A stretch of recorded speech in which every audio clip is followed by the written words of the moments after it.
Oh man, we made it.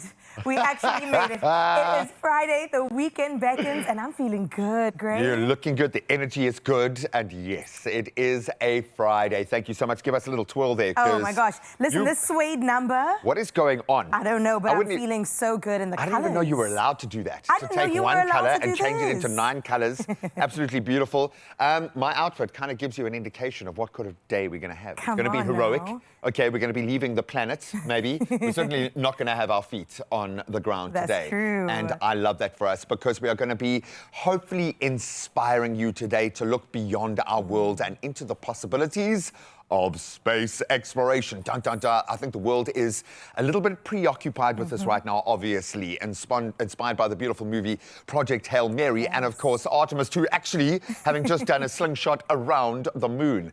But Ryan Gosling's ready to save the planet, and if anyone can do it, it's Ryan Gosling. It's Ken. He He's can. Ken. He can do it, Beach man. is life, Ken, and we love to see it, okay? We love to see it. No, listen, it's on my watch list. I told Zoe to not give me any spoilers. Zoe Human, our entertainment reporter, is going to come on through and take us through every single moment of the film before diving into real-world space travel, because yes, we brought astronomer Dr. Daniel Kahneman, who's going to be unpacking the historic Artemis II mission and, of course, humanity's return to the moon. In the meantime, please can you spam him with conspiracy theories about 3i Atlas, anything you can, just to soften him up so by the time he gets here, he's open-minded. No, he is amazing. He is a science engagement specialist. He just has a way of letting us who don't really understand, and this is a big moment for Earth, a massive, massive moment for a new generation. I think South Africans that are going to start dreaming a little bit bigger, maybe reaching for the skies, reaching for the stars at the moment. And it's such a beautiful thing that we have these real-time examples of this happening in our time, in our generation. I'm getting so excited. Let me prepare myself, bring myself towards myself. News beckons. I love that, yes, because while we are looking at Earth from afar, it does reinforce the notion that we are one planet and that we do kind of need to get along. So we are going to find out in just a moment how those in the sporting world are gelling, heading into a bumper sporting weekend. A lot to let you guys know about in terms of road closures and what to look out for this weekend. But right now, let's catch up with this beautiful blue planet of ours. Carissa has the news headlines. Oh, thank you so much, Gray. 3 minutes after 6 o'clock, let's delve straight into your national news headlines. Where Gauteng has reached its 200 billion rand target in new investment pledges at the second Gauteng Investment Conference 2026 out in Johannesburg, pushing total commitments beyond 500 billion rand. Now, the milestone brings the province closer to its 3-year goal of 800 billion rand, signaling growing investor confidence. Now, last year's pledges, spread across more than 60 projects, helped create about 90,000 jobs. Authorities now aim to convert these commitments into bankable projects while positioning Gauteng as a resilient economic hub, connecting African markets to global opportunities. In other national news, nearly 5,000 white Afrikaners have relocated to the United States under a program introduced during Donald Trump's administration, despite broader cuts to refugee admissions. Now, data shows 4,499 South Africans were resettled across 48 states between October and March, with arrivals peaking earlier this year. The policy prioritized Afrikaners based on disputed claims of persecution, which South Africa strongly rejects. Our government maintains that crime affects all citizens, with black communities most impacted, and says empowerment laws are aimed at addressing inequalities rooted in apartheid. Internationally speaking, Pope Leo is set to begin a major 10-day visit across Africa, traveling nearly 18,000 kilometers to 11 locations in Algeria, Cameroon, Angola, and Equatorial Guinea. Now, 3 of these countries have populations where more than half of the people identify as Catholic. The trip aims to draw global attention to a continent where Catholicism is growing fastest, with more than a fifth of the world's Catholics living there. Now, the visit underscores the Church's commitment to engaging communities and also strengthening its presence across the region.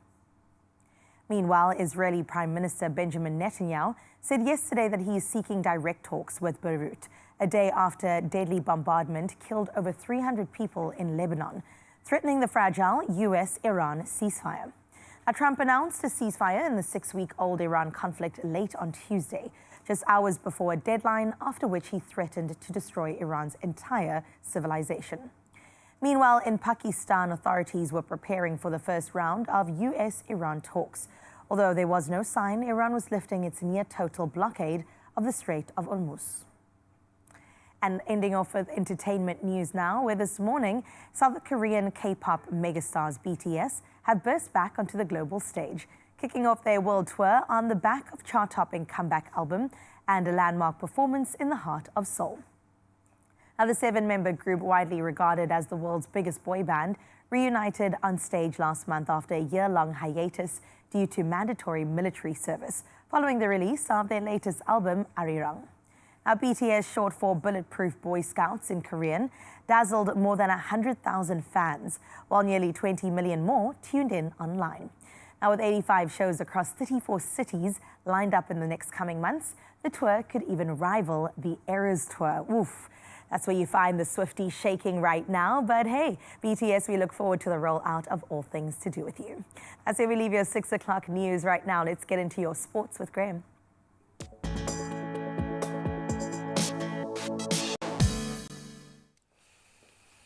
Oh, it seems not everybody's happy. Let's start with Barcelona, and they have filed a complaint with UEFA following a disputed handball decision that, of course, in their defeat to Atletico Madrid this week in UEFA. The incident involving Mark Pubel was not reviewed by VAR, which obviously sparked outrage on the field. And the Barcelona claimed the call impacted the result and raised concerns over refereeing consistency ahead of that vital second leg. Certainly watch that space. Well, there is going to be a very big vacant space in the Bulls space right now as we turn to rugby, and Ruan Nortje will be leaving the Bulls at season's end for a move to Japan, dealing a major setback to the squad. The South African National Rugby Union team lock has been obviously a key leader since his debut, and his departure now raises some serious concerns about the team's depth heading into what will be a blockbuster season, certainly in terms of fixtures. Now let's get into cricket as Mukul Chowdhury. He announced himself in style, smashing a match-winning half-century for the Lucknow Super Giants up against the Kolkata Knight Riders yesterday. The 21-year-old's explosive knock sealing a dramatic last-ball victory as well, and rescuing his side from trouble and lighting up the Indian Premier League table with a stunning breakthrough performance. Oh man, his bankability is shot through the roof. Now, speaking of which, there was something brewing around Rory McIlroy this year heading into the Masters. Well, he is delivering. He fired a 5-under 67 to grab a share of the lead at the Masters. A blistering back nine surge, lifting him alongside Sam Burns and Scotty Scheffler close behind. The defending champion now eyes a rare back-to-back triumph at Augusta National. We'll delve into who to look out for, what's at stake in terms of all sporting activities this weekend. I know we've got the small matter of a massive marathon closing all the roads. We'll get into that and some of the other highlights you need to look out for in just a moment. Right now, though, let's see if the weather is going to play along this weekend.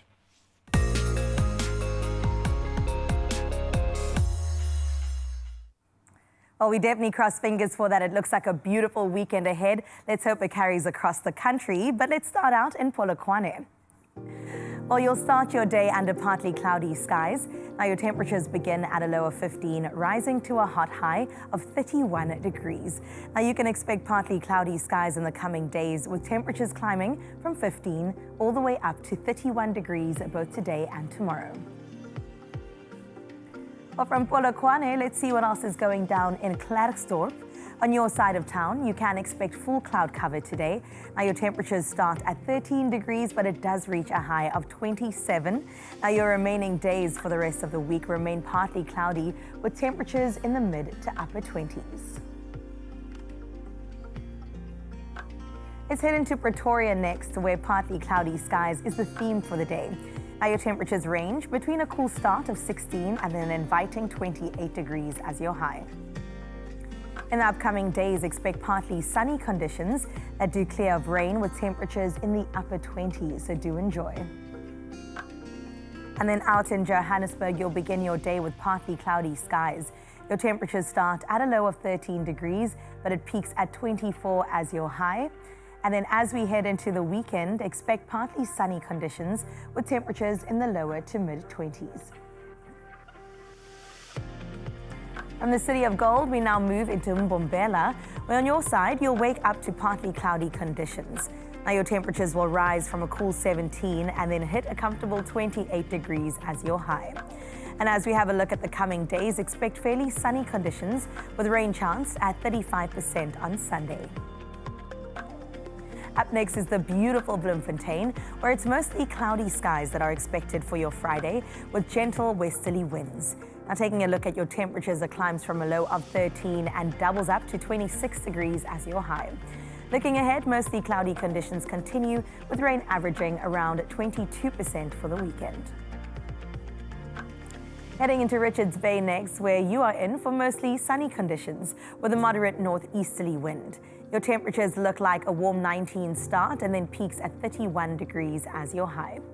That is a warm stretch that lies ahead with partly cloudy skies and temperatures in the upper 20s and then even reaching those lower 30s.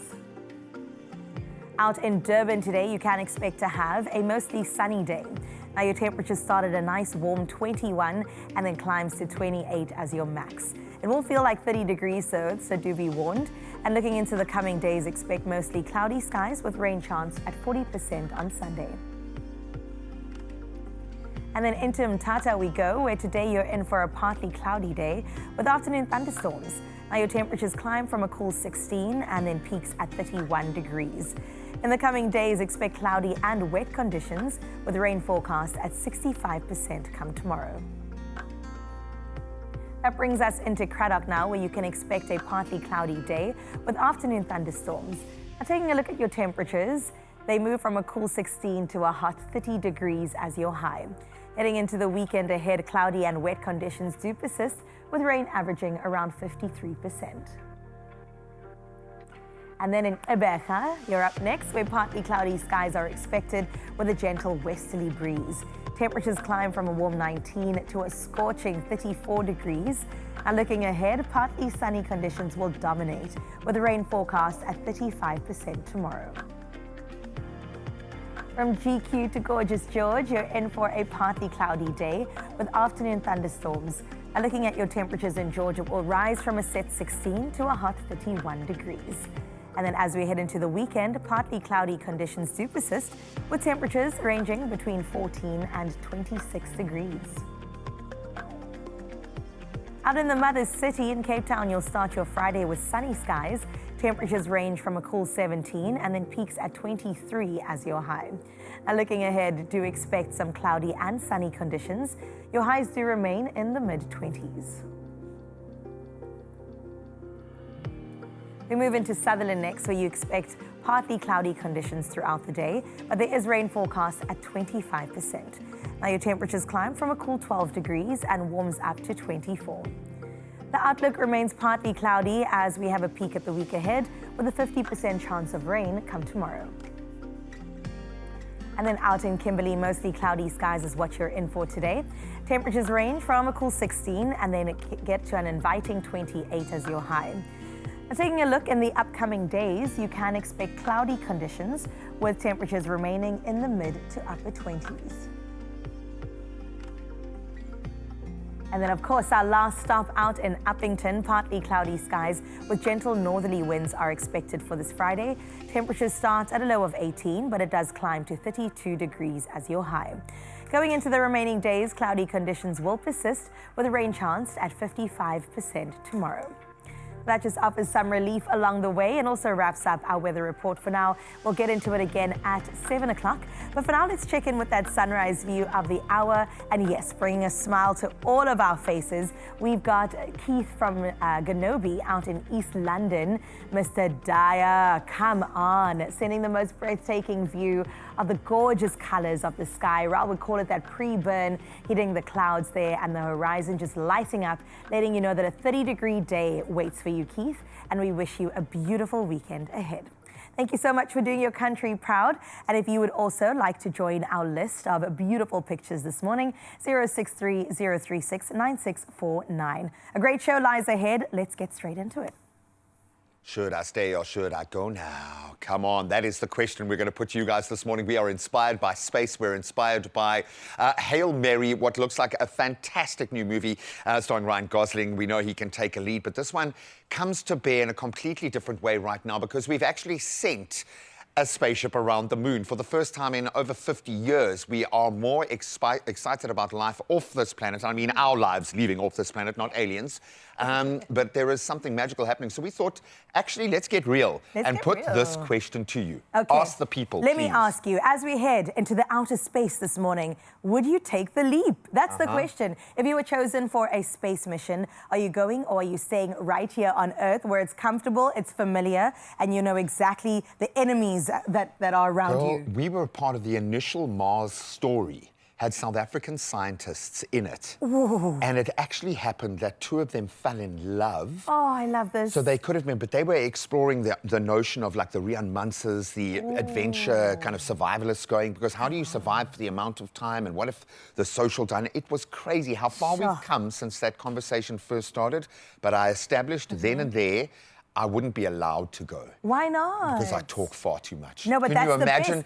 Could you imagine having this in a spaceship for 2 years? Would love it. Not everyone would be like, where's the cryo sleep button thing? Where do and everyone, or they'll be looking for my button, just and I'll be out. Happy's dosage. I love it. I would definitely put my hand up. I don't know about my survival skills, but imagine saying on your CV that you went to Mars. Hopefully you came back. Hopefully. I'm looking for remote working. Can I work from home, i.e. Mars? Is there Wi-Fi on Mars? We've taken this notion. We don't even have to go and live there. Just go there, okay? Are you willing to do it? Let us know. We're going to have a whole lot of fun exploring this notion, exploring some conspiracy theories, and yes, the very real science being studied in space a little bit further away than any human has, as I understand it. We literally are living in history. It's crazy. Dr. Daniel Kahneman will help us explore that notion and get the facts this morning, which he does so with kid gloves to help us through these very difficult thinking patches. Then Tara Lee is here to help us get set for the weekend. Yes. She's closing a whole lot of roads for some marathons. We've got to get the latest Tara. on it. We'll see now. We look forward to that straight after this.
It's my feel-good breakfast show.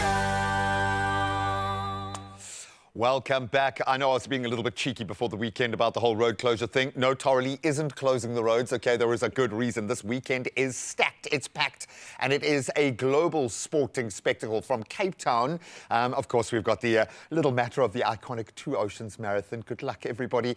We've got high-speed action at Killarney Power Series lighting up at the moment. World-class action at the Masters. It's lit up now abroad. We've got the ATP Monte Carlo Masters happening as well. Who's going to get that #1 spot in the world? And we might also see Arsenal lose the English Premier League up against Bournemouth. Now I got a reaction. Tara Lee from Good Hope FM is here. Thank you so much, love. We love connecting with you because you have your finger on the pulse. You really do know. How excited are you about this weekend? How excited are you about the road closures for the Two Oceans Marathon? I'm not so excited about the road closures and maybe the traffic mishaps that will occur, but this... Bring it on. Bring it on. This ultra marathon, it's really the showpiece, one of the showpieces of the year in Cape Town, and the most beautiful marathon in the world. 100%. I've run it. It is, without a doubt. Not that I've run. I've run no amazing. other ultra marathon other than. So I Wow. don't have anything to measure it against. But it was some of the most arduous, but yes, beautiful moments of my Yeah. life. Absolutely amazing. And Gerda Steyn.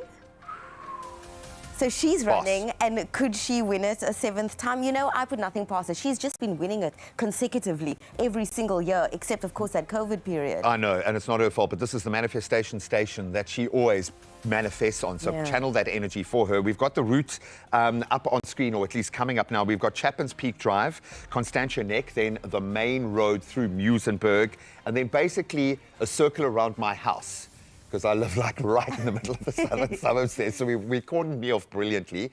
But we accept this because this is one of, I mean, the secondary spend that must come through to Cape Town. We've got the Weekend Warriors doing the half marathon. This is a massive opportunity for the city. It really is, and it's so special. I mean, people can come out and watch them as well. It starts in Newlands, like you said, it goes through the southern suburbs, and then along the False Bay coast. We're talking Noordhoek. And then, you know, when you reach that Hout Bay area, that's the 42.2 kilometer mark. You know. Yeah, then you know you've made it, basically. I will say the person who ran out with like a boiled potato and saved me at that moment, I loved you for that. So thank you, whoever you were, you saved me. Bananas and boiled potatoes. Let's talk about a little something going down. Kalani Power Series. Kalani Racetrack is known for birthing superstars. It really is. Real petrol heads come to bear. This is what we want, yes? Yes, so if you are into cars, this is where you need to be, because there's going to be super bikes racing. There's going to be new drivers showcasing their skills. There's going to be modified saloons, which just feels so South African. You know the We need Gusheshe. it. The Gusheshe is like a South African staple, so you'll get to see that on the racetrack as well. Come out with your families, because you can walk on the grid, so to speak. The pit lane is open. You can't get closer, I think, to that kind of race action. Exactly, and this is a great opportunity for that. And this, I've learned, this is where we see the guys who we are going to be interviewing a couple of years on when they make it. I absolutely love that. The Masters. Oh, McIlroy out of the gates, a 5 under yesterday. How are we feeling about the big one? 100%. I think, obviously, everybody's talking about Scotty Scheffler. Is he going to be doing it? Can he do it? Can he get his third one? Possibly. In 7 starts, one less than the likes of Tiger Woods. Legendary. He definitely is amazing, but this has probably been the most uncertain he's been before a Masters in a long time. You know, there's also been the birth of his child, and he's taken some time, of course, which is a great reason to take some time. 100%. And maybe that lights a fire again, because I think when you're handling the weight of expectation like he is at the moment, in a very America-focused world, I would imagine the pressure back home must be on a different level. So I'm so glad that we have these global sporting showpieces to see a world like that. But yeah, clearly. And you know, we can't discount the Live golfers. Bryson DeChambeau, we're talking about John Rahm, you know, they've been playing the best golf. It's just half of it has been Live golf, which people would say not as competitive, but hey. Hey, money talks, girl. Money talks. ATP, Monte Carlo Masters. I don't think we expected it to be as much of like a, okay, this is the moment in tennis at the moment. We've got our world #1 ranking in the offing here. This kind of sets the tone for the clay court season, really. It really does, and obviously this has been Carlos Alcaraz. I mean, he's been that natural clay court player. You know, his drop shots, you know, the way he spreads himself across the court. Literally from corner to corner. Exactly. He is made for this, but Yannick Sinner has been improving his game. I mean, his aces, absolutely phenomenal. Just watching him in this tournament right now. But also, he just completed the Sunshine Double, winning the Indian Wells as well as the Miami Open. And emphatically so as well. And I love that he got tested initially and then just went and absolutely blasted. Without dropping a set. Who's going to end the year at #1? So now this is the thing. I know we're looking at Yannick Sinner to do it because, you know, this is how the ATP ranking points work. You have to do better than what you did the last time you played the tournament. So Carlos is the defending champion. Oh, so it's going to be a tough draw. He needs to win it. Whereas Yannick didn't play this last year because of a doping ban. Oh, you see, isn't that karma coming back in the craziest way? And then I'm not even going to ask you if Arsenal and Bournemouth is going to decide the English Premier League, because I think we know. Already Arsenal's time has do we come. know? No, all the best of luck, Gunners. I know a vitally important match coming up this weekend that isn't lost on us. And thank you for giving us the kind of season that you have. But to everyone who is as passionately invested in the sport this weekend, just like our Torley, thank you so much. Enjoy it, girl. Best job in the world. you. We just sit and we watch. And hopefully you guys have been inspired to get out there and see the best in the world, because we are right now clearly producing the best in the world. Let's meet a young man who is getting the opportunity of a lifetime. Oh, my feel-good family, look, Zan and I are so excited because if you didn't know, Zan and I are such race car girlies, and in studio today, we have South Africa's very own. It's true. Our next guest is proving that resilience and precision can take you all the way to the global stage. And South African racing driver Jonathan Jono Mogotsi has just secured his place in one of the toughest motorsport events in the entire world, the legendary Nürburgring 24 Hours. Absolutely incredible, but the road to get there was anything but easy. After his first qualifying race was cancelled due to the snow, he had just one final shot and he delivered a flawless 4-hour endurance performance on the iconic green hull to earn his license. Jonathan, congratulations. We're so excited to hear this journey. Yay! First of all, thank you for having me on your show, guys. It's been absolutely phenomenal. You know, as a young boy that aspired to race, not only locally, but have now dipped my toes into international racing. On the green hull, 25 kilometers in length. It is one of the toughest, the most difficult, and I think it's a track that every racing driver aspires to race on. So And you are there. I'm there. Exactly. Guys, I'm there. You are there. And I mean, it's called Green Hull for a reason, right? Oh, yeah. No, let me tell you, it is incredible. You've got the undulations. It feels like a roller coaster in a car. Wow. Because it's got incredible elevations, it's got massive curbs, it's constantly bumpy. There's a lot going on, so it's absolutely. And hold on, you are racing for 24 hours, is this correct? Yes. It Okay. is In the nuanced. undulation, in the Yeah. It is nuanced. So you split the 24 hours amongst a teammate. or Amazing. How few many teammates? So it depends. We'll probably run either 3 or 4 teammates. So we'll Okay. try to run for about 90 minutes at a time before swapping over. That's incredible. And Jonathan, I mean, you come from qualifying where you literally knew you only had one shot to make it to this incredible place that you're going now. Talk to us. What was going through your mind? What was happening? Yo, guys. The pressure was... Of course, it was getting worse and worse. Yeah, so the round 1 and round 2 were supposed to be 3 weeks apart. They then moved the second round a week earlier, so it was a back-to-back weekend because of Max Verstappen, right? Imagine moving a whole event because Max Verstappen wanted to do it and he had a Formula 1 commitment. So anyway, so they moved it forward. I had to do my qualifying round in the first event, which comprises of many different things. Yeah. Once I then acquired that license, I would have been able to race the proper race car for the second weekend. Okay. But it got snowed out. So it meant that I had one more shot to do it. And, you know, the pressure of going back home without this license, having, you know, spent the couple of weeks there, and the pressure was absolutely insane. Fortunately, I managed to get my license and I got home with it.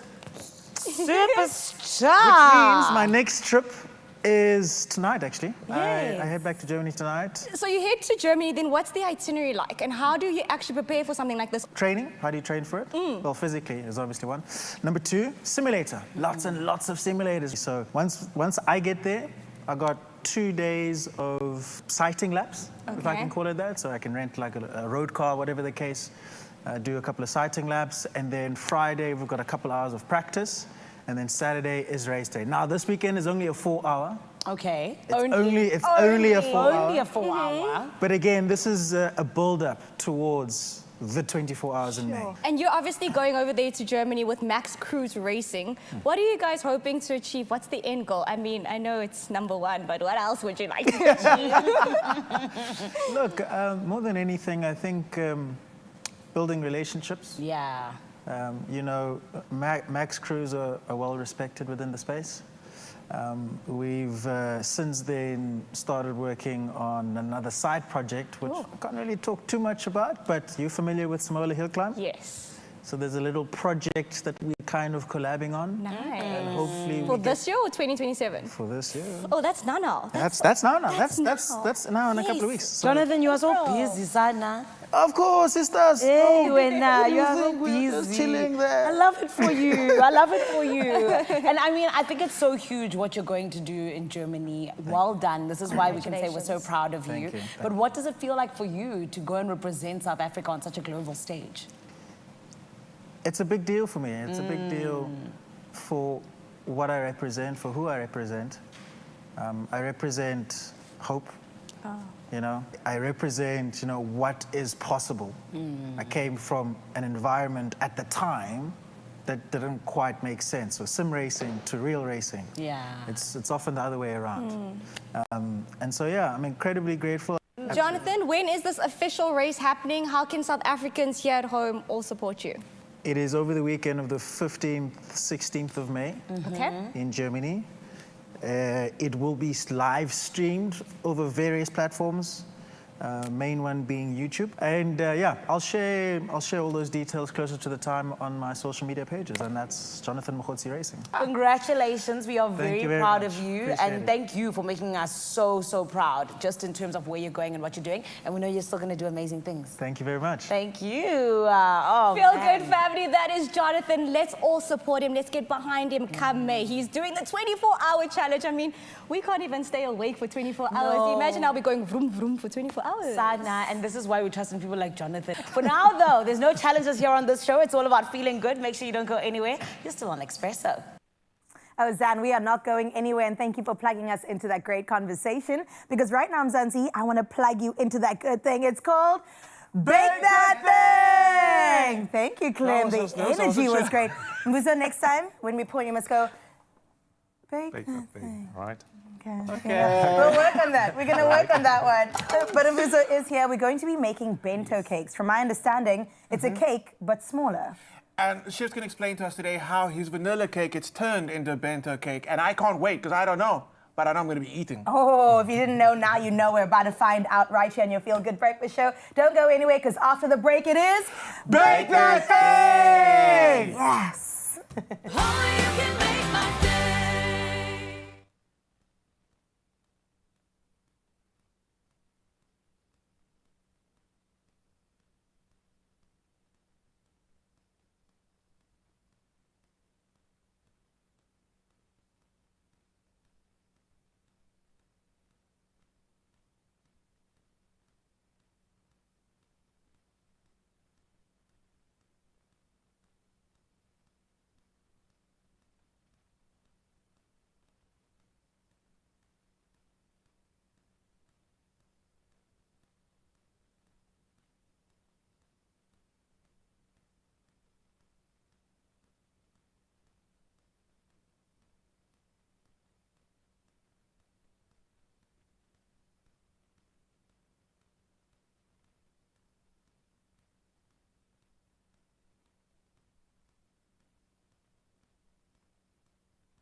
always so great to be with you, and we wouldn't be family if we didn't want our family to be safe. So, we may not all be experts, but there is some must-know information, especially when it is considering the topic of tyre damage and repairs, because small issues can lead to major risks. And good thing we have the trusted Keith Phelps, the technical tyre expert at Dunlop Tyres SA, and he is here to show us how to check our tyres and fix them properly. Everybody, give him a feel-good welcome. It's Keith Phelps. Keith, what do we need to look out for when we say we're going for a little bit of a checkup with our tyres? When you take your vehicle to a tyre dealer, ask him to examine and inspect the tyre. Okay. Invariably, what they'll do is they'll remove the wheel and the rim off the vehicle. And why they do that is because you don't only inspect the outside sidewall of the tyre, you will inspect the inside sidewall as well. Yeah. And then obviously you're going to be checking for cuts and bulges and penetrations in the tyre, which you may not have been aware of, and hence why you're having to inflate your tyre on a more regular basis. Yeah. Also, should be done is the remaining tread should be measured. Yeah. And the reason for that is it is of utmost importance that you or your tyres comply to the National Road Traffic Act Regulation 212. So if you have a look at this tyre here, you can see the tread wear indicators. Okay. You see them in the crown area of the tyre. Yes. And you can see there's 4 tread wear indicators across the tread surface of the tyre. Okay. So when these tread wear indicators are level with the remaining tread pattern of the tyre, the tyre is then deemed as smooth. So we're just seeing this with our eyes. We're just seeing if it's the same smoothness Correct. as the pattern. Correct. Okay. And on a new tyre, you can actually see how deep the tread is. Yeah. Right. So as the tread wears down, your main water dispensation grooves become shallower, which now means that the tyre's water displacement is not as good as a new tyre. So as your tyres wear down, what you should be doing is slowing your vehicle's speed down to allow for the tyres to dissipate or disperse the water. Or otherwise you're going to put your life at risk. 100%. And with a worn tyre, hypothetically this type of tyre in this condition, you need as little as 1 millimeter of water laying on the road surface. And at a higher speed, the tyre will not be able to displace the water. The tyre will merely lift off the road surface. Sure. And then you have lost control of the vehicle. And that's also why it's so important to have tyre insurance, and you have spoken to us about that before. I have driven into one too many potholes, and then I go to the filling station, and they patch it and they plug it for me. Is that a long-term solution for me? Please, please, please. This is it is a very, very dangerous situation. It's dangerous. It is extremely dangerous. No. And what happens is only too often you see motorists pulling to a filling station, they've got a puncture, and now they're going to ask the petrol attendant to repair the tyre for them. I do that. No, don't do that. Oh, no. For the mere reason, why are you allowing an unqualified person to work on your tyres? Good question. First of all, what should happen? The tyre should be removed off the rim Really? to inspect if there's any internal damage in the tyre. Yeah. Once the tyre's been inspected and it is found safe for repair, Yeah. then you repair the tyre from the inside outwards. Okay. Now, understandably, a lot of people are in an emergency situation and they need a quick repair done. Yeah. And they will use what we call a temporary repair, which is a string repair. Yes. This repair is perfectly safe to use to get to your nearest tyre dealer. Nice. When we say you always repair a tyre from the inside outwards, we use what we call a mushroom plug. Yes. This tyre, the plug gets placed on the inside of the tyre, it gets pulled through, and it is the safest repair you can use. Keith, when you put the mushroom plug in, how long can we now drive with that plug instead of getting a new tyre? This is a permanent repair. That's beautiful. This is a permanent repair. Now, just to give you a little bit of advice here, only too often we see where guys have pulled into a filling station and they've repaired the tire in the shoulder area. Yeah. Or they've repaired it in the sidewall area. That is not recommended by new tire manufacturers. Okay. And the reason for that is all your breaker belts or your steel breaker belts end in the shoulder areas. Okay. So if you have a look at this tire here, you will see the breaker belts end in the shoulder area. So what happens is when they repair this tire, they take this and they push it into the shoulder area of the tire and they damage the breaker belts. Sure. Your repair limits on a tire are between my fingers. Oh. That is the repair limits of a tire.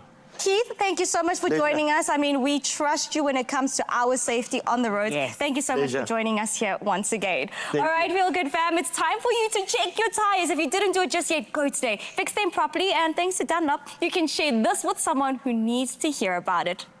The Grand Trek 85 and Dunlop Motorsport range, made for South African roads and adventures. Dunlop Tires South Africa, taking you beyond. Oh, actually didn't know that. Absolute gem. Thank you so much, ladies. I love that for us, and I love this for you. And I want you to listen up. Mzansi, you gotta be in it to win it today. If you play your Powerball Plus, there is an estimated 63 million rand sitting in that jackpot this Friday. So please, what are you waiting for? Go and get your tickets as soon as they open in store online right now, nationallottery.co.za. You can use their official mobile app or your cell phone banking app. Probably has a little drop down somewhere there. Just find it. We'll keep all of those details on the Expresso socials, so you've got no excuses. Go and panda, push, or play your Powerball Plus for an estimated 63 million rand in that jackpot today. You could win multi-millions.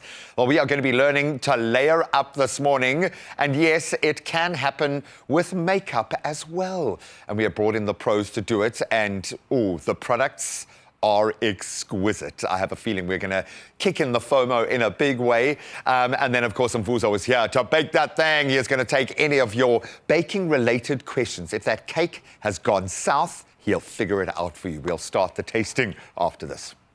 Oh, you can make my day.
Welcome back. It is your Feel Good Breakfast Show, and we're getting into one of my favorite topics. It is all around beauty. Now, if you've been keeping an eye on the latest beauty trends, you probably heard the buzz already around skincare layering. So much like layering your outfit, which we've done today, this approach is all about applying your products in the right order, and that, of course, is to maximize the benefits and achieve that healthy, glowing complexion we are all after for the rest of our lives. And that's why we brought in Beauty Academy Manager from Woolworths, Lee Reddy, is here to just break it all down and tell us where we begin when it comes to layering for the skin, especially for optimal results, Lee. Absolutely. That's what we want. Absolutely. So, Carissa, people are becoming more savvy about their skincare concerns and what they want for their skins.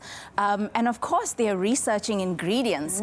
So skincare layering is not just trending, it's an absolute necessity now. I love that. To get the best out of all your products that are sitting on your dressing table. And when we look at all the products, we go, you could either be overwhelmed or excited. Me personally, I choose the path of excitement. Yes. But for somebody that's hearing skin layering for the first time, what exactly is that? So it is choosing products strategically that are going to speak to what you want for your skin. So whether it's evening out your skin tone, whether it's lifting and firming or hydration, super important to choose a range of products that are going to directly address those concerns. So layering is about putting product on your skin, and the most important rule is from lightest to richest. Okay. So choosing essences and treatment lotions and serums and then oils and moisturizers that are just going to plump up your skin and give you your biggest glow, I guess. The glow up that we all are here for. I love that you've mentioned that, because I was going to ask you for principles, right? Yes. We hear skin layering, but then we go, but where do we begin even? 100%. So you're saying we start with the serums, and I know we've got options over here from we have W so Beauty, the new range that you guys have. There's the Cult Classic, the double serum as well. So maybe you can take us through some options. Absolutely. So here we have an assortment of brands that are stocked in all Woolworths beauty stores. And we have serums like the iconic Advanced Night Repair, and we have, as you mentioned, Woolworths Beauty Bucket Chill. And of course, another one of our icons is the double serum from Clarins. So serums usually are the most active part of your skincare. So they need to go on a beautiful, clean skin.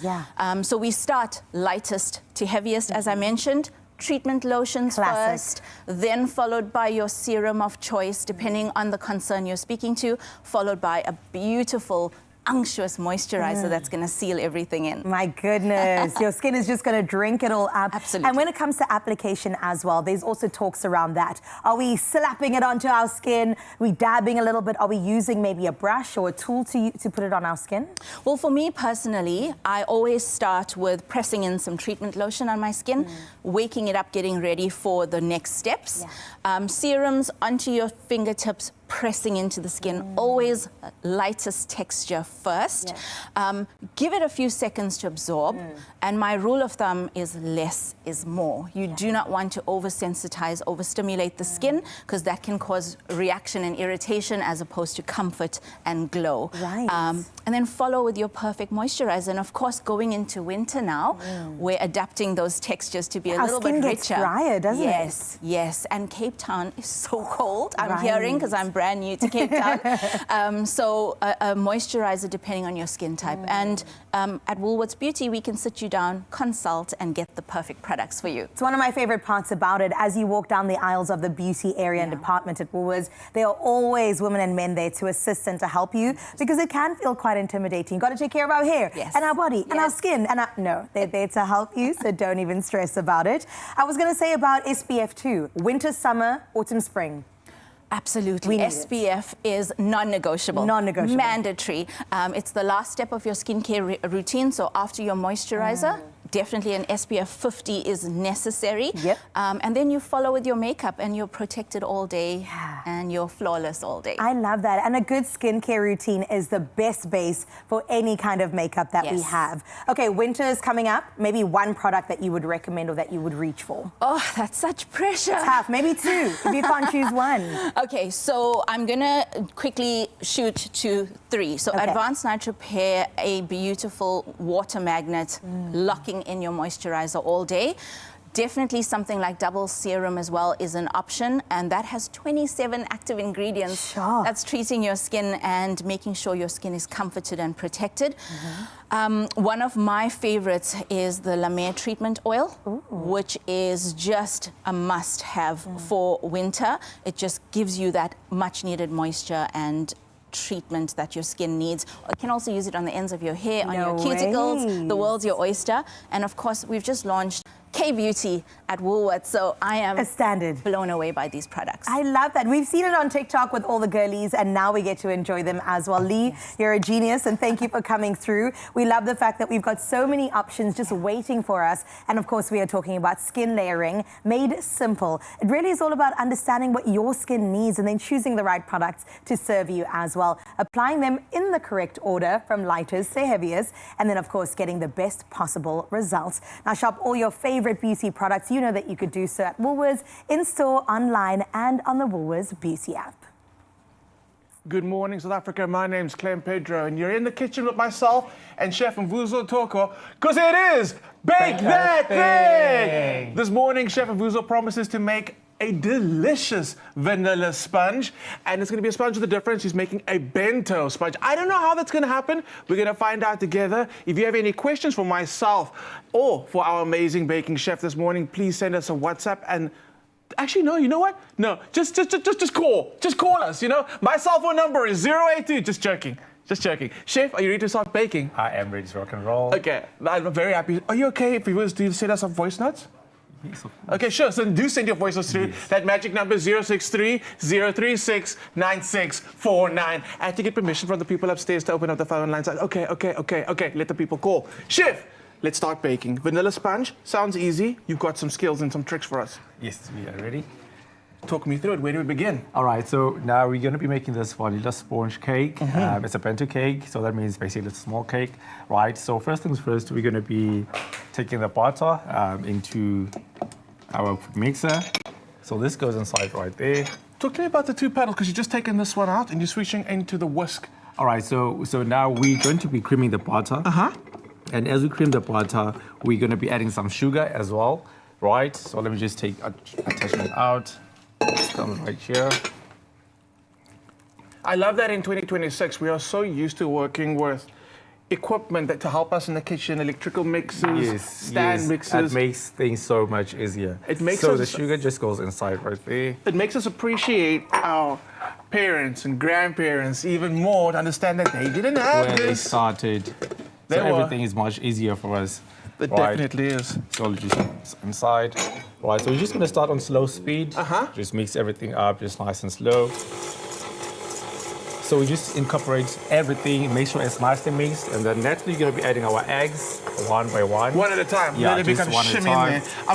I will do some egg cracking for you, Chef. All right. Then I was gonna ask a question. Seeing as we're mixing it slowly, Okay. That's why it's important then, I guess, that I can see that the butter has to be soft. Yes, it has to be very soft at room temperature. Not too hard. Just to make sure that it's nice and creamy.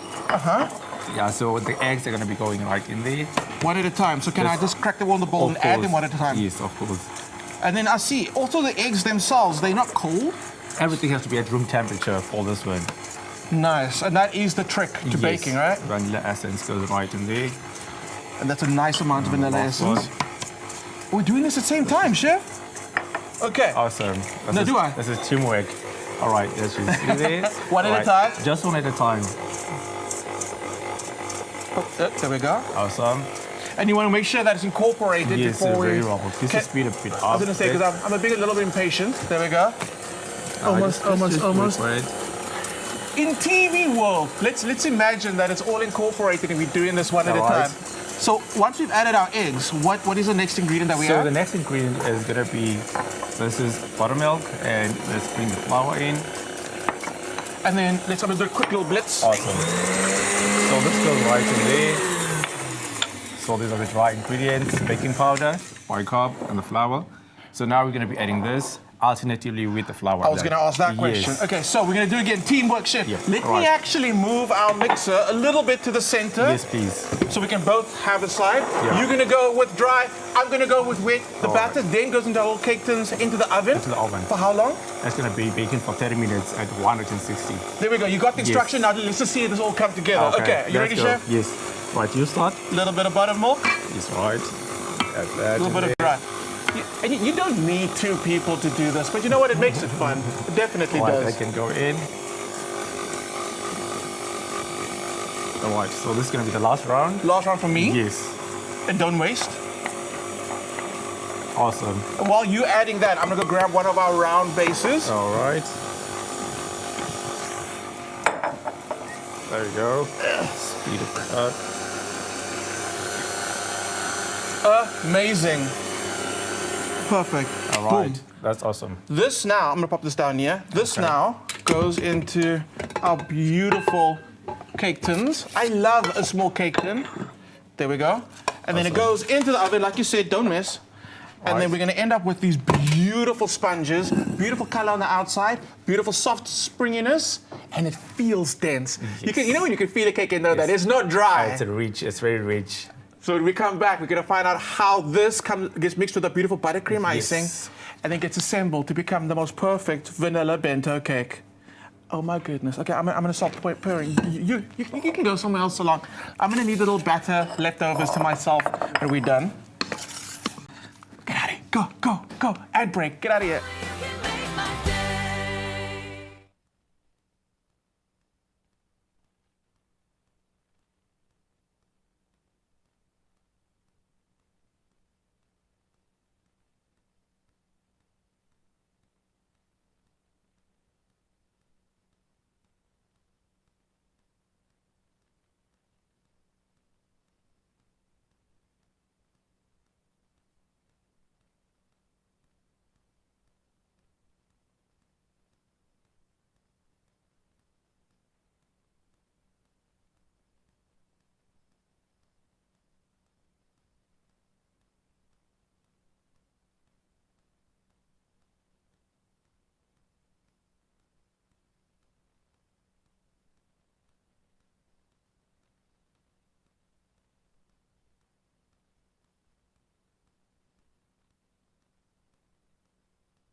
It's my feel-good breakfast show.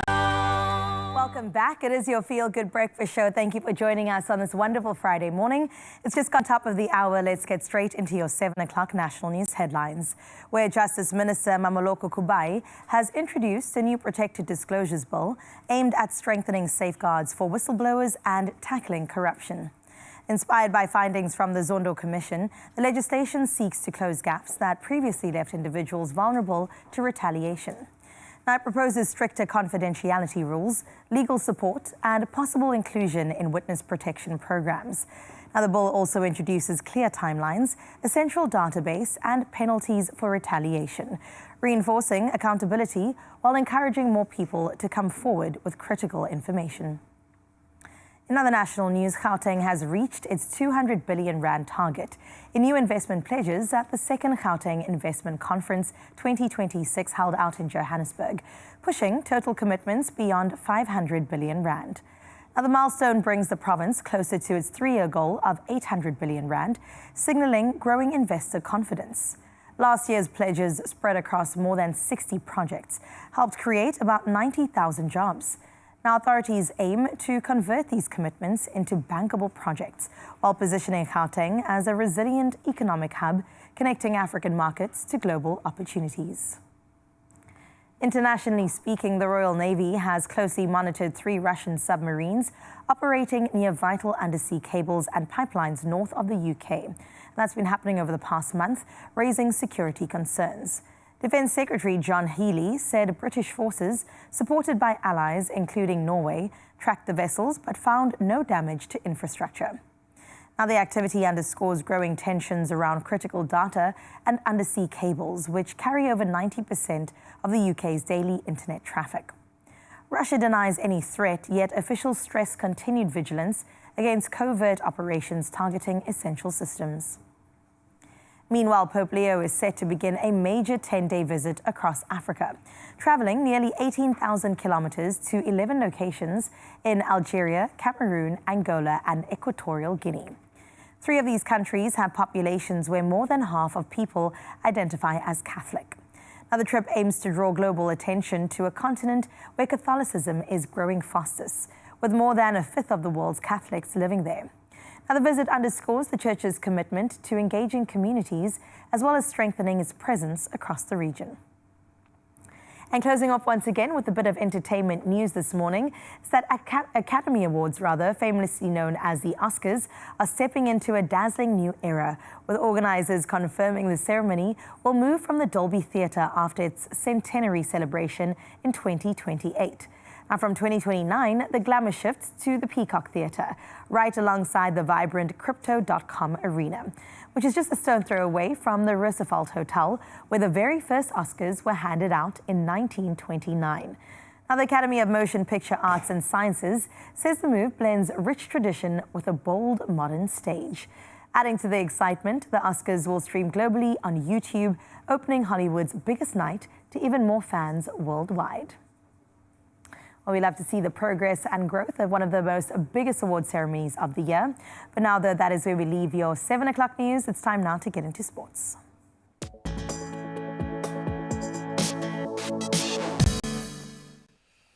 Thank you so much, my friend. It's been a busy week, not without some controversy. So let's start there, as Barcelona have now officially filed a complaint with UEFA following a disputed handball decision that was in their defeat to Atletico Madrid earlier in the week.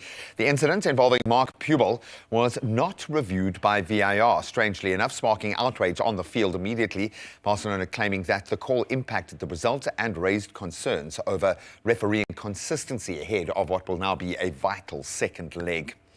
Now, there is a massive vacuum opening in the Bulls camp, and I'm not being overly dramatic. Ruan Nokia is leaving the Bulls at season's end for a move to Japan, dealing a major setback to the squad. The South African national rugby union team lock has been a key leader since his debut, and his departure now raises some concerns about the team's depth heading into what will be a very busy, a blockbuster season next year, in fact. Let's get into the tail of the tape of cricket, and the young'uns are putting their hands up in the IPL. Mukul Chowdhury, he announced himself in the best style possible, smashing a match-winning half-century for the Lucknow Super Giants up against the Kolkata Knight Riders yesterday. The 21-year-old's explosive knock sealing a dramatic last-ball victory. That's how you do it. Rescuing his side from trouble and lighting up the Indian Premier League with a stunning breakthrough performance. Well done, young man. Now, speaking of breakthrough performances, we've seen him do it a few times in his career, but we've been waiting for that second push. And Rory McIlroy is on fire, firing a 5-under par 67 to grab a share of the lead, at least at the Masters. So a blistering back nine surge, lifting him alongside Sam Burns with Scotty Scheffler close behind.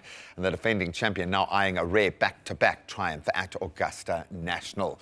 And I think a lot of eyes on the top spots in all sporting codes at the moment. So savor every second of the sporting weekend. But that's where we leave our little preview for now. We'll touch on those headlines at 8 o'clock. Let's see if the roads are waking up.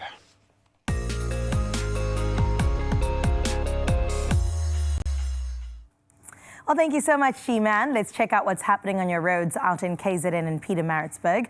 The N3 northbound at the Market Road interchange will be closed from 9 p.m. to 5 a.m. on the 11th and 12th of April for beam installation. Now, motorists are advised to plan ahead. While out in Gauteng and Ekurhuleni, heavy congestion is building on the N3 northbound between Edenvale and Linbro Park. Motorists heading that way are advised that you will experience delays along that stretch, so drivers are, of course, told to remain patient and allow for some extra travel time. Out in Cape Town in Goodwood, there is congestion on the N7 south ramp to the N1 inbound at the Wingfield interchange. Now, daily commuters can expect delays and are advised to proceed with caution and, of course, allow for extra travel time. There will also be multiple road closures considering this weekend's race out in Cape Town, so do make sure you also pay attention to that. That is where we leave your roads for now. We'll check in again at 8 o'clock. For now, let's get into your weather for the country. Starting out in Polokwane, now you'll start your day under partly cloudy skies. Temperatures begin at a low of 15 degrees, but then it does rise to a hot 31 as your max. Now you can expect partly cloudy skies in the next coming days, with temperatures climbing from 15 to 31 degrees both today and tomorrow. Let me move over to Klerksdorp, where you can expect full cloud cover today. Temperatures start at 13 degrees, reaching a high of 27. Now, having a look at your remaining days, they do remain partly cloudy with temperatures in the mid to upper 20s. Let's move into Pretoria now, where partly cloudy skies is the theme of the day. Temperatures range from a cool 16 to an inviting 28 degrees. And as we take a look in the next coming days, do expect partly sunny conditions, clear of rain with temperatures remaining in the upper 20s. And then out in Johannesburg, you'll begin your day with partly cloudy skies. Taking a look at your temperatures, well, they start at a low of 13 and reach a high of 24. And then as we're going into the weekend, you can expect partly sunny conditions with temperatures in the lower to mid 20s. Well, from the City of Gold, let's see what Mbombela has for you on this Friday. You'll wake up to partly cloudy conditions. Temperatures will rise from a cool 17 to a comforting 28. Over the coming days, expect fairly sunny conditions with rain chance at 35% come Sunday. And then we move on over to the beautiful Bloemfontein with mostly cloudy skies that are expected today with gentle westerly winds. Temperatures climb from a low of 13 to a high of 26 degrees. Looking ahead, mostly cloudy conditions do persist with rain averaging around 22% as we head into the weekend. And then heading into Richards Bay next, you're in for mostly sunny conditions with a moderate northeasterly wind. Now temperatures range from a warm 19 to a hot 31 degrees. A warm stretch lies ahead with partly cloudy skies and temperatures in the upper 20s, and they do even reach those lower 30s. Moving into Durban next, you can expect to have a mostly sunny day today. Temperatures, well, they'll start at 21 and then climb to a nice 28 degrees. It will feel more like 30, so definitely a beach day beckons. Looking into the coming days, expect mostly cloudy skies with rain chance at 40% on Sunday. And then we move into Mthatha, where today you're in for a partly cloudy day with afternoon thunderstorms. Now looking at your temperatures, they climb from a cool 16 and then make its way to a hot 31 degrees. In the coming days, expect cloudy and wet conditions with a rain forecast at 65% tomorrow. We move into Cradock next, where you can expect a partly cloudy day with afternoon thunderstorms. It's zoning on your temperatures. Well, it moves from a cool 16 to a hot 30 degrees as your high. And as we head into the weekend, cloudy and wet conditions do persist. And tomorrow it will be a 75% chance of rain, so do prepare yourself. We move over to Aviation next, where partly cloudy skies are expected with a gentle westerly breeze. Your temperatures range between 19 and 34 today. And looking ahead, partly sunny conditions will dominate with rain forecast at 35% tomorrow. From GQ to gorgeous George now, where you're in for partly cloudy day with afternoon thunderstorms. Temperatures will rise from a set 16 to a hot 31 degrees. Moving into the weekend, partly cloudy conditions persist with temperatures happening between 14 and 26 degrees. Well, let's see what Cape Town has to offer. You'll start your Friday in the Mother City with sunny skies. Now your temperatures range from a cool 17 to a warm 23 degrees.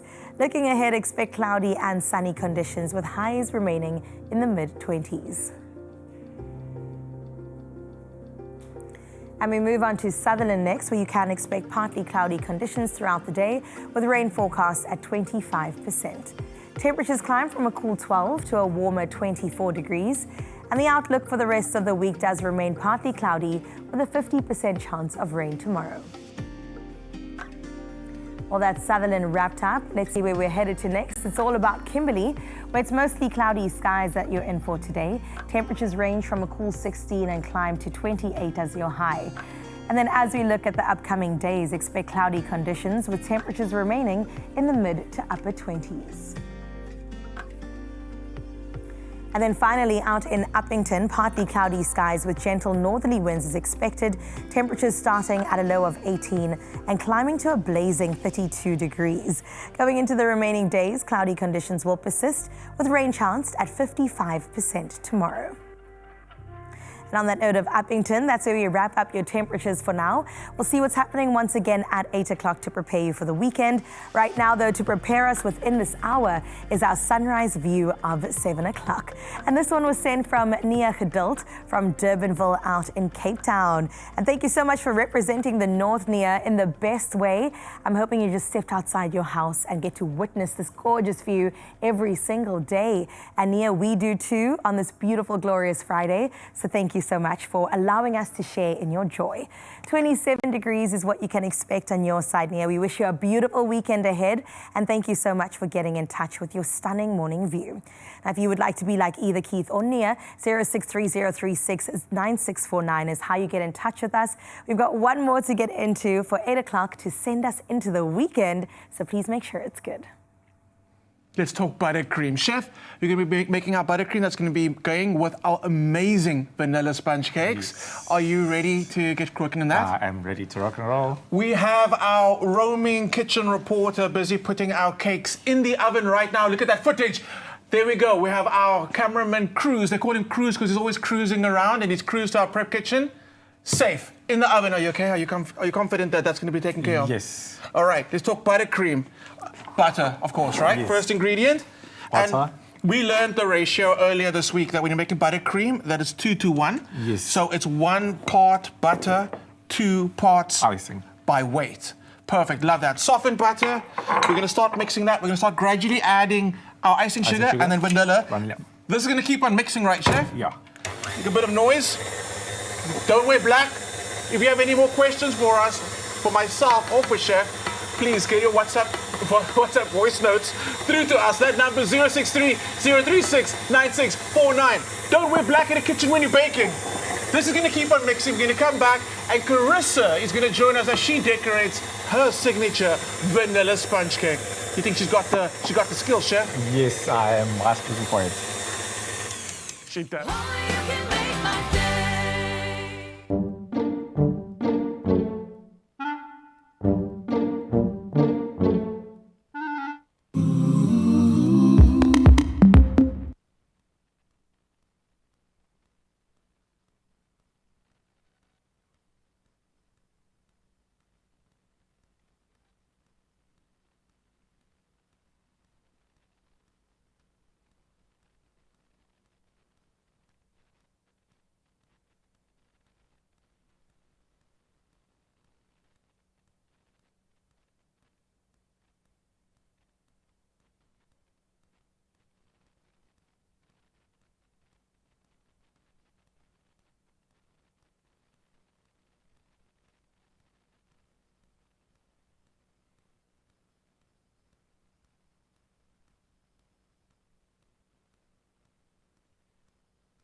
It's my feel-good breakfast show.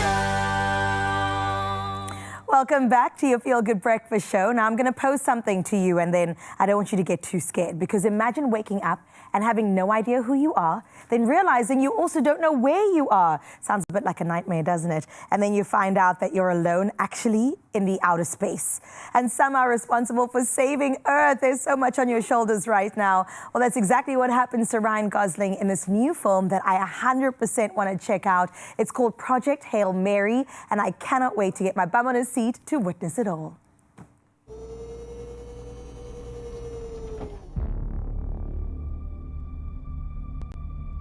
I understand that you think I'm the right person for this mission. I understand the stakes. Object approaching.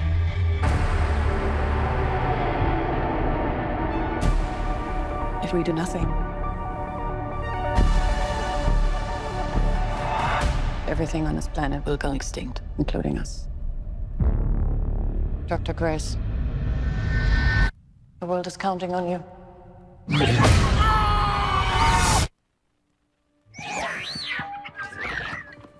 No, I'm sorry.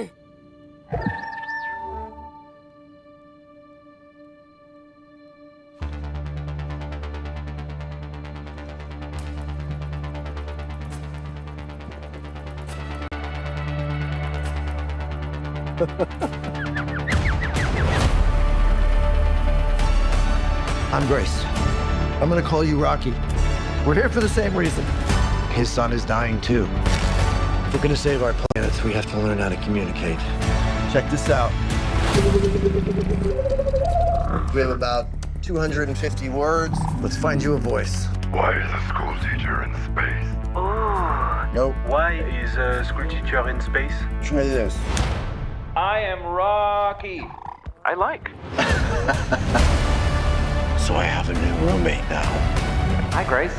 Together, we're pretty smart, but no one's ever done this before. It is time go. I think you're being go time, pal.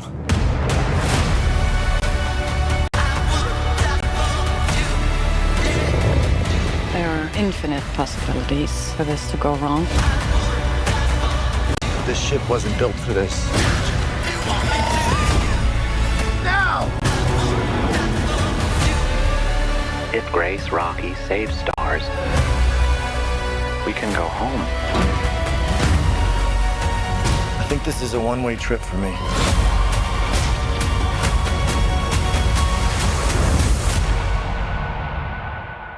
I will not let Grace die.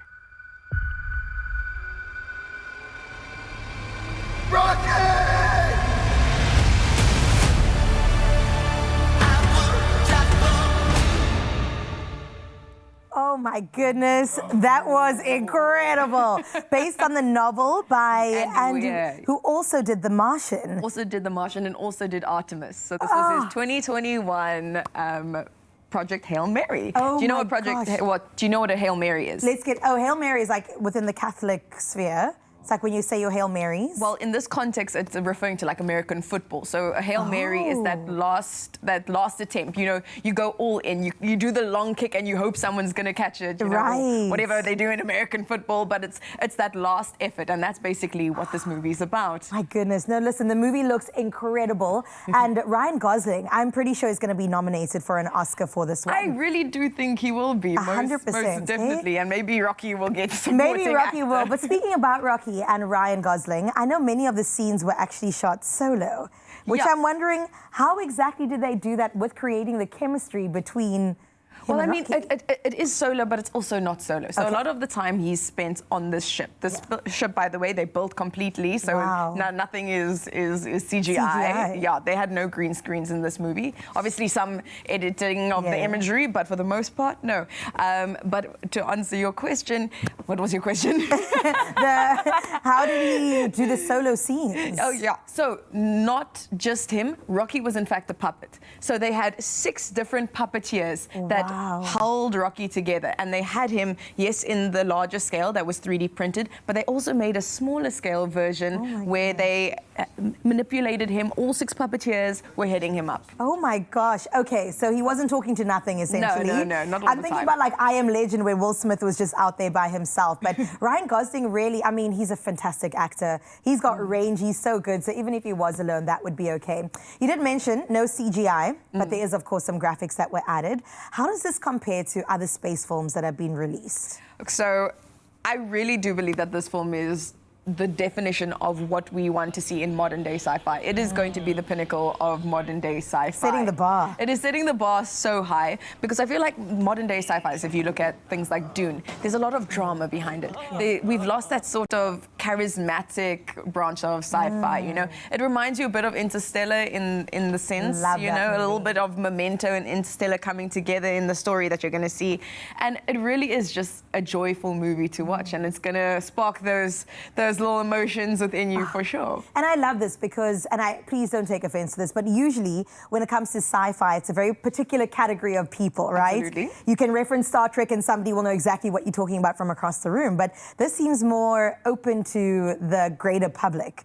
Like, I can go watch it and get it. Oh, I think a lot of people are going to love this movie. A lot of people have loved this movie. So it's been out for like 2 weeks or so now. I haven't seen it yet. And you haven't seen it. And I really do believe this is a movie you have to watch in IMAX as well. Because if you look at this film, like we said, there's very little CGI used, which means they use their own cameras. They develop their own camera techniques to create light and to create depth. And I don't want to spoil everything, but obviously you've seen in this trailer how you see the waves of light that get created, using water over the lens, how they use infrared lights in order to create these things. And they use lenses that you don't see with the naked eye.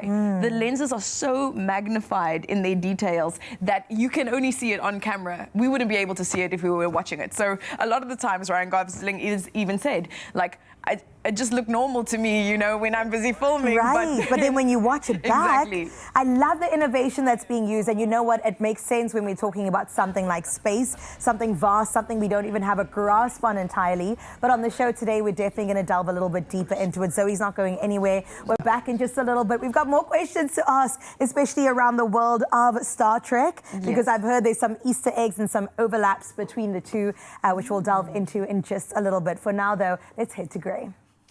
Oh, we love a little sci-fi Easter egg hunt, and we'll delve into that in just a moment. Right now, this is your chance to win and win big. If you are playing your Powerball Plus today, there is an estimated 63 million sitting in that jackpot this Friday. So please go and get your tickets in-store, online, nationallottery.co.za. You can use their mobile app. You can use your own cell phone banking setup, or you can just check out the Expresso socials and get all of those details. We'll keep reminding you so you can punder push or play your Powerball Plus for an estimated 63 million rand in the jackpot today. All the best of luck. One of my absolute favorites, Dr. Daniel Kadama, is stepping into studio to talk space. Artemis II is returning from the moon.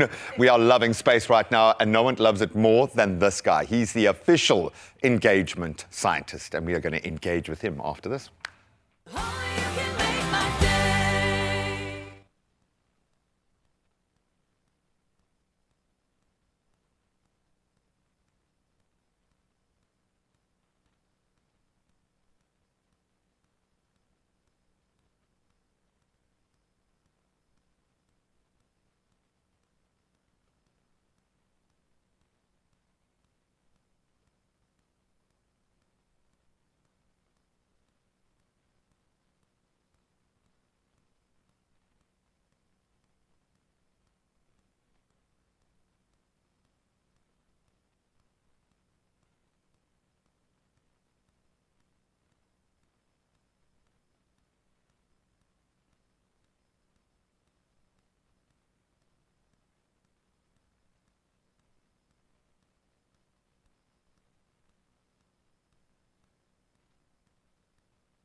It's my feel-good breakfast show.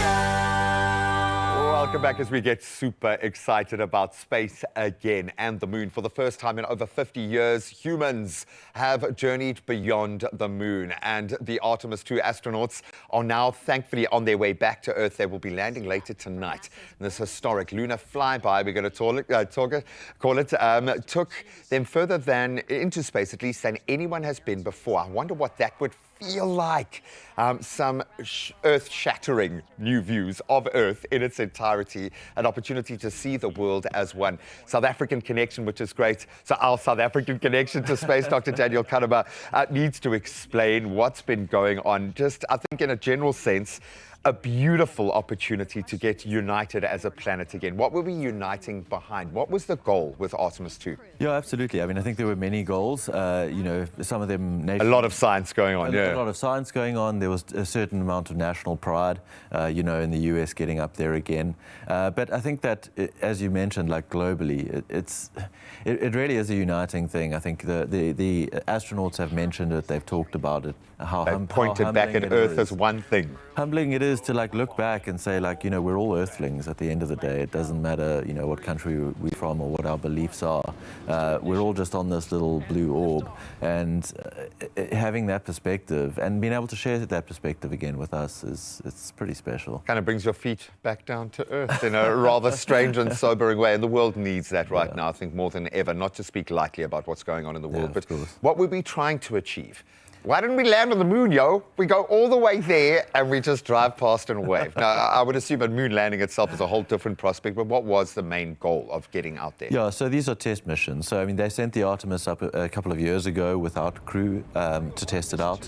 And then now with a crew to test going to the moon, making sure everything works. You know, they had a few small problems. I don't know if you heard, but their toilet broke. I was going to say, thank goodness there was a woman on board. Yeah, I know. Yeah. I love that. I absolutely love that for the world right now. Space plumber.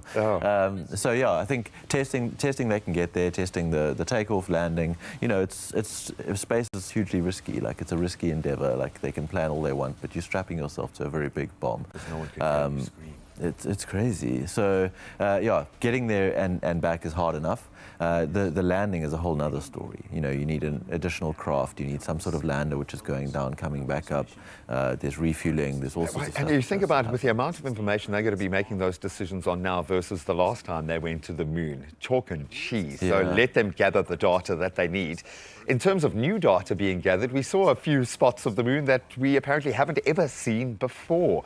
Why was that so significant? What were some of the Easter eggs that we've discovered through this process? Yeah, I've seen the dark side of the moon. I mean, we call it the dark side of the moon because we never see it, but obviously it gets sun. So being that side of it and taking photos and things, they managed to see some meteorites. Like hitting the moon. I see colours that we haven't seen before. Exactly. Everything was in black and white last time. So, you know, and then obviously just incredibly high definition cameras and, you know, being able to take photos back on Earth, of Earth, of this solar eclipse they witnessed. Incredible stuff. Absolutely magical. And I would imagine for the scientific fraternity, beautiful as well. South Africa had a hand. We were a part of this beautiful global moment. Where to from here?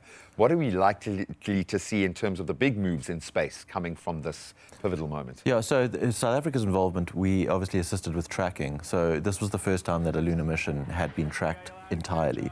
You know, so they always had contact. You know, with the Apollo missions, they lost contact occasionally. We lost contact with them when they went on the far side of the moon for 40 minutes, but that was unavoidable. There was an excuse. They had. But South Africa was using some of our antenna to track and communicate. So that was our role in it. Where we go from here, I think the lunar landing, they're talking in the next 2 years. They want to be back on the moon. And then, you know, from there, Mars. So I think that is the ultimate goal. And hopefully we see that, you know, in the next decade. And nice to see NASA back in the mix, that this isn't a privateer. No offense, I love people carrying us forward as a species and pushing the boundaries of science, but there's something about NASA that has a special place in my heart in terms of what they've unified for us. With things like the eclipse, these sorts of moments, how important as someone who is the engagement guy to have these relatable human moments, as absurd as it is to talk to a human further away than we have ever spoken to someone. That is amazing. From a scientific perspective, why is this so important? Yeah, I think you're right. So, I mean, you mentioned it yourself, like NASA is the ultimate. And the reason The spiritual home, let's call it, yeah. And that's because they did the Apollo mission. And now, with this new generation, they're doing it again. I mean, I showed the launch to my kids, and, you know, I'm sure you did to yours. Like, it's you know, instilling this curiosity, this excitement over science and technology, and, you know, just inspiring another generation, which is awesome. But the science, you know, the telescopes we have and instruments we have, the things we can do are so much more advanced. I think one of the things which is super exciting when they land on the moon is we're going to start putting telescopes on the moon. Oh yeah, we're going to have launch bases, telescopes, probably a lot of energy creators, I would imagine. It's going to be treadmills up there. We're going to be doing it. Oh, buddy, the best part about this, it's the next Dr. Daniel Kahneman that gets inspired, and that's a majorly important thing as well. We love it for the planet. We love it for off-planet as well. An opportunity to get a little perspective this morning. Thank you so much to Dr. Daniel Kahneman. Well done to the South African scientists who played their part, but let's hope we have a safe and drama-free touchdown later today. Well, we'll definitely be keeping our eyes on our TVs and our socials. For now, though, we've asked you a question this morning, Mzansi, considering the theme of today as we head into outer space this morning. Would you take the leap? That's the question. If you were chosen for a space mission, are you going or are you staying right here safely on Earth? And one of you have let us know via voice notes. Dwayne, good morning to you. Let's see what you had to say. Good morning. Morning. I'm definitely going. Life's too short not to take a chance like that. Even if I'm scared, I'd rather say I tried than always wonder, what if? Dwayne, I love that. Some Monday motivation coming through on a Friday. Do it scared. That's the mantra we're carrying through with us. And then we got another comment coming through from Malaya Dima saying, Rise and Shine Expresso show. I would definitely do it. I mean, finally, I will really see if Earth is around. A flat earther coming through on a Friday? My goodness. Okay, Rosetta also saying, good morning. I would definitely go to outer space to face my fear and for the experience, of course. Have an awesome weekend, my Expresso show family. Rosetta, we wish that for you too. And then another family member came through saying, good morning, Expresso Morning Show. Whether I would go into outer space, it depends on my budget, physical health, and also my comfort risk. Just a thought. Listen, if budget was out of the equation, it's not even on you, it's on NASA, then 100% I'm sure that you will make your way through there. I'll catch all of you on Mars. For now, they're bringing it back to Earth. From the ground trip, a new generation of South Africans is finding its way into aviation, an industry that has often felt out of reach for so many. And through training programs like the ATSA, young people are being equipped with the skills, discipline, and confidence to step into real opportunities in the aviation space. Now, we spend time out in Boksburg with learners and instructors to see what the journey really looks like up close.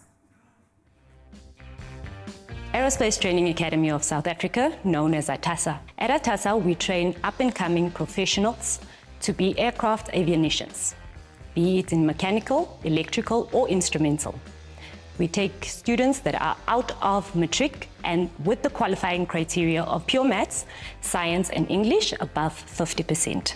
We train you, we teach you the basics of using hand tools so that we ensure that when you go out, you understand the use of tools and what they're meant for. I always had an interest in engineering. I studied electrical engineering before, but I decided to change my career path. The instructors have been a big support in expanding our understanding and knowledge. A lot of these systems I wasn't familiar with before, but in this program I was able to really expand my understanding and learning at a good pace. First and foremost, I'm very excited about working with aircraft, as I'm very passionate about how they work. I'm obsessed with how they operate and what makes an aircraft fly. But what excites me more than that as well is being able to work with people from diverse backgrounds and with different technical skills, different technical expertise, which is quite exciting because I can learn something from everyone. ATSA equips you not only with the theoretical knowledge, but also with the experience of on-job training. The courses are split in a two-phase program over 3 years. Phase 1, 18 months theory, you at the academy for 18 months, theoretical and basic hand skills. Thereafter, we place you with an aircraft maintenance organization known as an AMO, and you do your 18 months on-job training.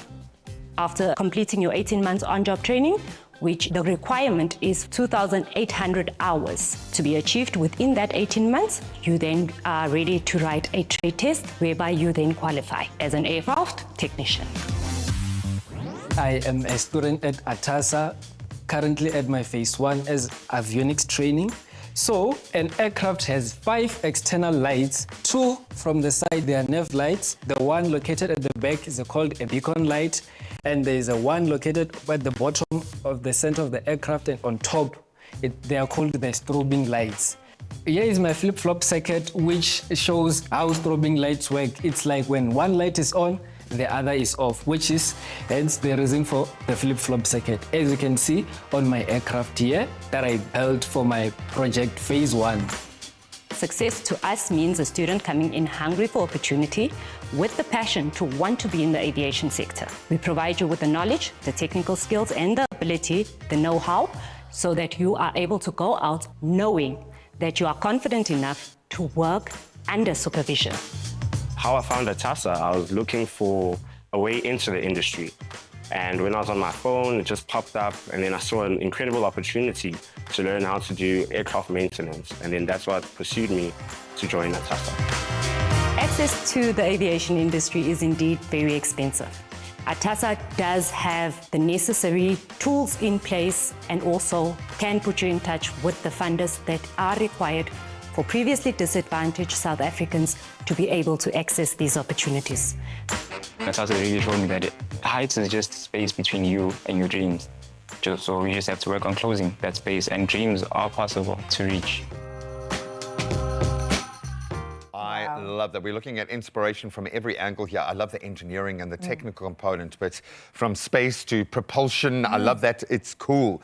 But it starts here on our Earth, hey? Yeah, definitely. And thank you to everybody that was involved in that, and congrats to all the people that have put themselves out there. For now, though, as we get into the rest of the show, we still need to bake that thing. Yes. And we're talking about the bento cakes that we're still getting into and decorating. They say that I could decorate. I want to see it. Okay. Believe it.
It's true. It's your Feel Good Breakfast Show, and welcome back. Thanks for spending your Friday morning with us. Now we turn the lens into talking about all things to do with music. We know we've been enjoying jazz. Here's some more. We're talking about the Journey to Jazz 2026 as it returns to Prince Albert with a bold new venue, exciting collaborations and a strong focus on community and youth development. So definitely some purpose behind it. And joining us right now, our pianist Nomfundo Xaluva, who is part of this year's lineup, and also Renisha Mooney's operating manager of the Journey to Jazz Festival, and at the PAC Centre in Prince Albert itself to share a little bit more about what's going on and what we can expect. Ladies, welcome. Thank you. Thank you so much for being here. Listen, girl, we were listening to you during the sound check and saying, what do you... It is 6 a.m. How is it possible that you can reach those notes and sing like that? We're very excited to see the performance in a bit. But I've got to ask you how you sort of balance your role as an academic, a performer, a composer, and I'm sure so many more that comes after that, especially as you contribute to jazz in 2026. Firstly, thank you so much for having me, and good morning to the Expresso viewers. It's lovely to be back here. I don't really think about those things as different, right? I think when I was younger, I really used to compartmentalize them. But because I basically practice what I teach, and I teach what I practice. I like that. And so as an artist scholar, you know, I bring the pedagogy kind of in the performance, right? And I think what's really lovely in terms of my offering specifically for Journey to Jazz, which is going to have this really vibrant young community and I'm looking forward to interacting with the school children there as well, is to find a way to teach while you perform. And I think that's really quite special, that the teaching doesn't only happen at the university, or that I'm able to get on stage, deliver something that is both entertaining, enriching, but also it teaches at the same time. I love the fact that you are leading by example also. You're not just there with a pointer, you say, no, this is what it sounds like. I can actually do this I can actually do it. Gives you more credentials too, more street cred. Renisha, let's talk about Journey to Jazz. How exciting. It emphasizes, like you said as well, community involvement, which is so important when it comes to the arts, when it comes to music. So what role do you believe artists have in really shaping the next generation, especially with jazz?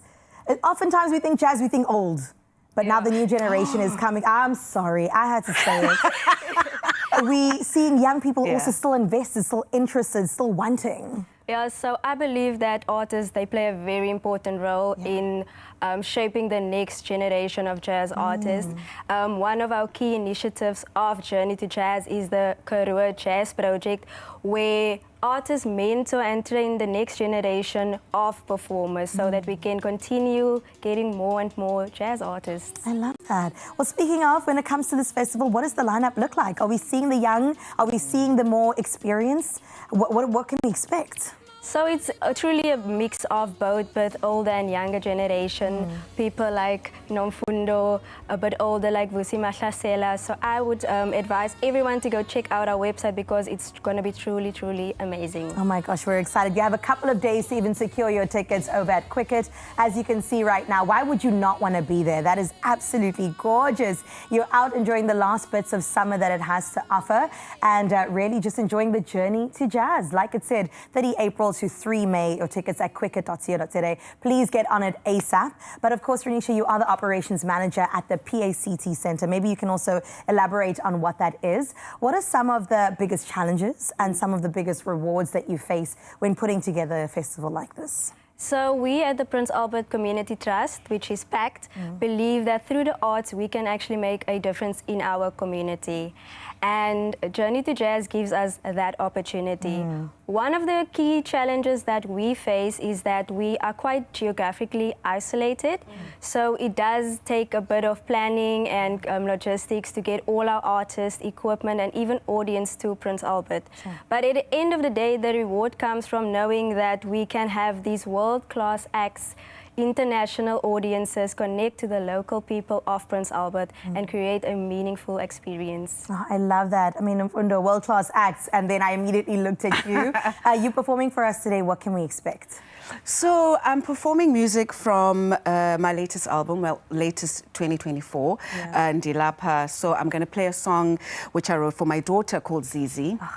And then I'll play a song also called Mfazo Mnyama, which is an ode to black women and the village of women who raise us, right? Oh my God. So, and I'll be bringing that music as well, obviously, to the Prince Albert stage. So I love I'm that. very keen. Music that tells a story, music that has purpose. We are here for a tick, tick, tick across every single box. We're talking about that journey to jazz, 30 April to 3 May. Please get your tickets right now. As I mentioned, you can find them at quicket.co.za. Tickets are selling out fast, so make sure you plan the trip, make sure you make the most of it, and make sure that you get yourself to the journey to jazz.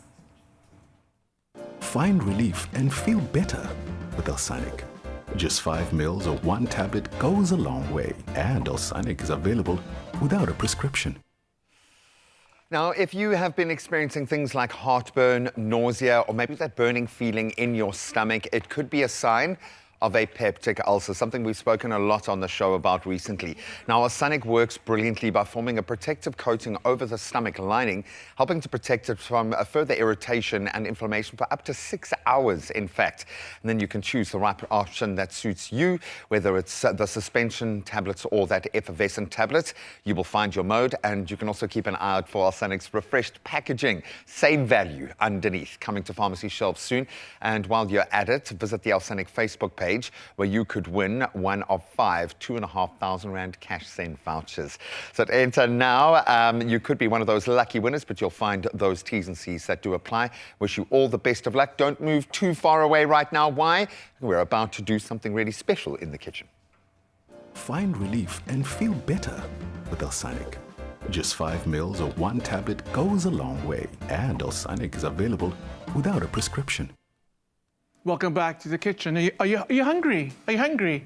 Then you've definitely come to the right place. Our cake is almost fully assembled. We've got our buttercream that is done, and it's about to be used to assemble our cake. But first, we got a question, Chef. All right. We got a question asking how to divide a cake layer in half perfectly. Now, your cake actually doesn't need it. That's why we're going to use this. But our viewer wants to know.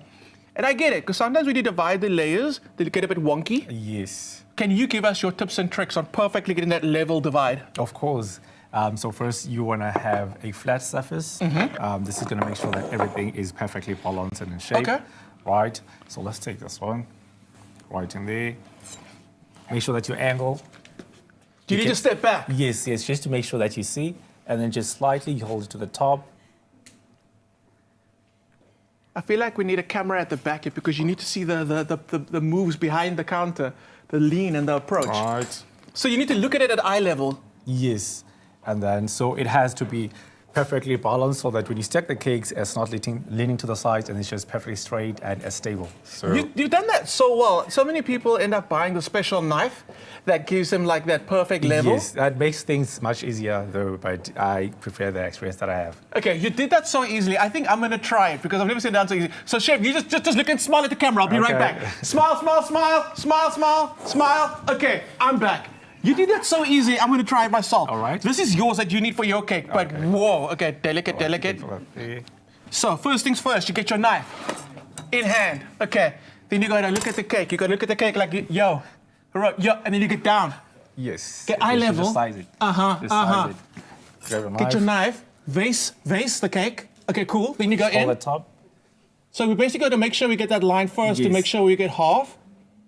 Ooh, and then we just go all the way through. Yes, that is good. Just make sure the knife stays straight. Chef? That is perfect. So to our viewer that wants to know how to perfectly halve the layers cake, that's what you do. You don't change the position of the cake. You need to change your position before you slice the cake. Okay, cool. I love that tip. Thank you so much, Chef. Oh, wow, that is perfect. That's better than mine. There we go, Chef. Amazing, Carissa. Even Carissa, our baking expert, has given me the thumbs up. We've got another voice note before we do our icing. Let's just do that voice note. All right. Hello, Expresso. You're speaking to Mashadi. So I would like to ask Chef, most of the time when I bake, even yesterday night, I baked some scones, but they are not soft. They are dry. They are always dry and like they are very dry and crispy. But I want them to be soft. What must I do to make my scones to be soft, not too much dry or crispy? What must I do? Thank you. Chef, you're a chef, you're a pastry chef instructor. Yes. So this question is literally for you. Awesome. I have never heard crispy scones, but it sounds appealing. I want that recipe. I want to try some crispy scones, but she doesn't want crispy scones. Yes. What should she do to get uncrispy scones? All right. So the secret to making scones is basically you are kneading the scones, but you don't need to over knead them because you are developing gluten. So it's Right. like making bread. So it's just like a soft cake. You don't need to over mix it. You just add enough ingredients. Wet ingredients are going to give you that secret to softness. Do not bake at high temperature. The high temperature is going to quickly brown the scones. The temperature should be level so that they can bake slowly and they don't dry quickly. So make sure you don't knead your scones too much and make sure that your butter is always cold and not too soft. And what temperature when you say not too high when you bake them? 160. 160? 160, yes. Oh, Mike, so they're the tips. Number one, do not overwork your dough. Number two, make sure your butter is cold. Yes, And that is number correct. three, 160 degrees, so you get that perfect even bake without an uneven color on the outside. Yes, that's correct. So you'd rather bake longer at a very nice temperature than bake quicker at a very high temperature. He's the professional.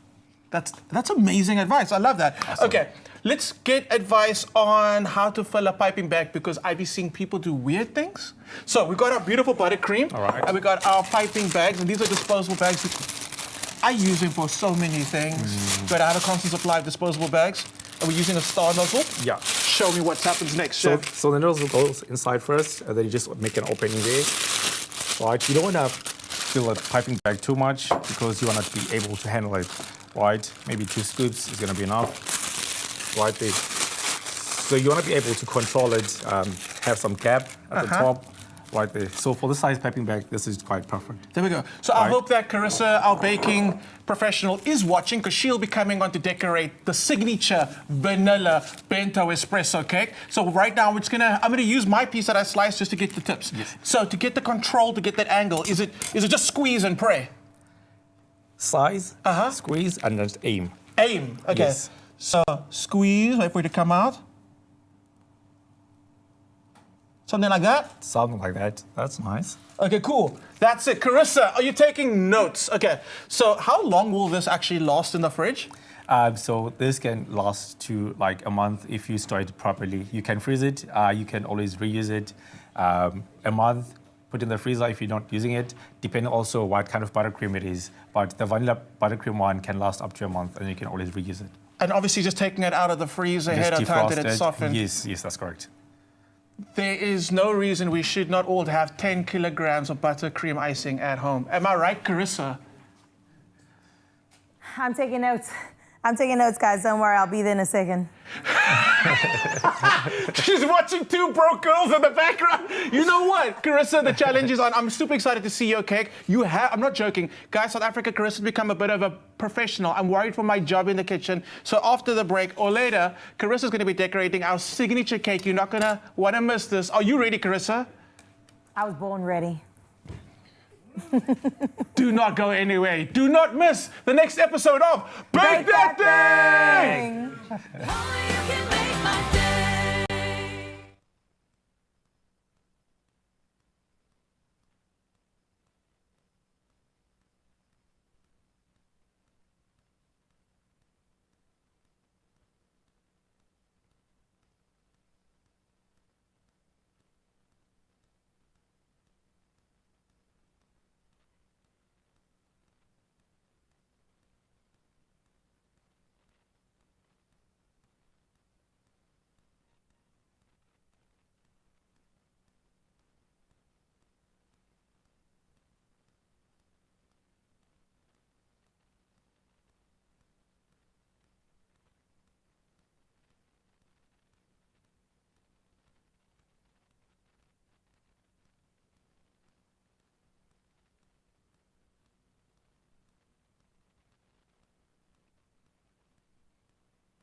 It's my feel-good breakfast show.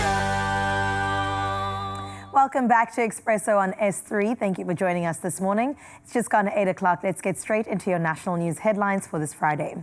Where the eThekwini municipality has launched its new Digitally You e-recruitment portal, marking a major shift from paper-based hiring to a streamlined digital system. Designed to improve transparency and efficiency, the platform allows applicants to create profiles, upload documents, and prepare submissions in advance. Automated features will screen applications, flag missing information, and also confirm submissions instantly. Now, the system is expected to reduce delays and curb fraud while restoring public confidence. New vacancies will go live from the 10th of April 2026, ensuring a smooth and fair transition for all job seekers. In other news in South Africa, Justice Minister Mamaloko Kubai has introduced a new protected closures bill aimed at strengthening safeguards for whistleblowers and tackling corruption. Inspired by findings from the Zondo Commission, the legislation seeks to close gaps that previously left individuals vulnerable to retaliation. Now, it proposes stricter confidentiality rules, legal support, and possible inclusion in witness protection programs. The bill also introduces clear timelines, a central database, and penalties for retaliation, reinforcing accountability while encouraging more people to come forward with critical information. In your international news making headlines, the United States Department of State has urged citizens to reconsider travel to Nigeria, citing ongoing risks including terrorism, civil unrest, and kidnapping. Now, several regions have been placed under the highest alert level, advising against all travel. Authorities have also approved the departure of non-emergency embassy staff from Abuja due to a worsening security situation. Now, the advisory follows a surge in deadly attacks, despite continued cooperation between Washington and Abuja on counter-terrorism, intelligence sharing, and military support initiatives. Meanwhile, the Royal Navy has closely monitored 3 Russian submarines operating near vital undersea cables and pipelines north of the UK over the past month, raising concerns about security. Defence Secretary John Healey and British forces, supported by allies including Norway, tracked the vessels but found no damage to infrastructure. Now, the activity underscores growing tensions around critical data and undersea cables, which carry over 90% of the UK's daily internet traffic. Russia denies any threat, yet officials stress continued vigilance against covert operations targeting essential systems. And closing off on an entertainment note this morning with South Korean K-pop megastars BTS that have burst back onto the global stage, kicking off their world tour on the back of a chart-topping comeback album and a landmark performance in the heart of Seoul.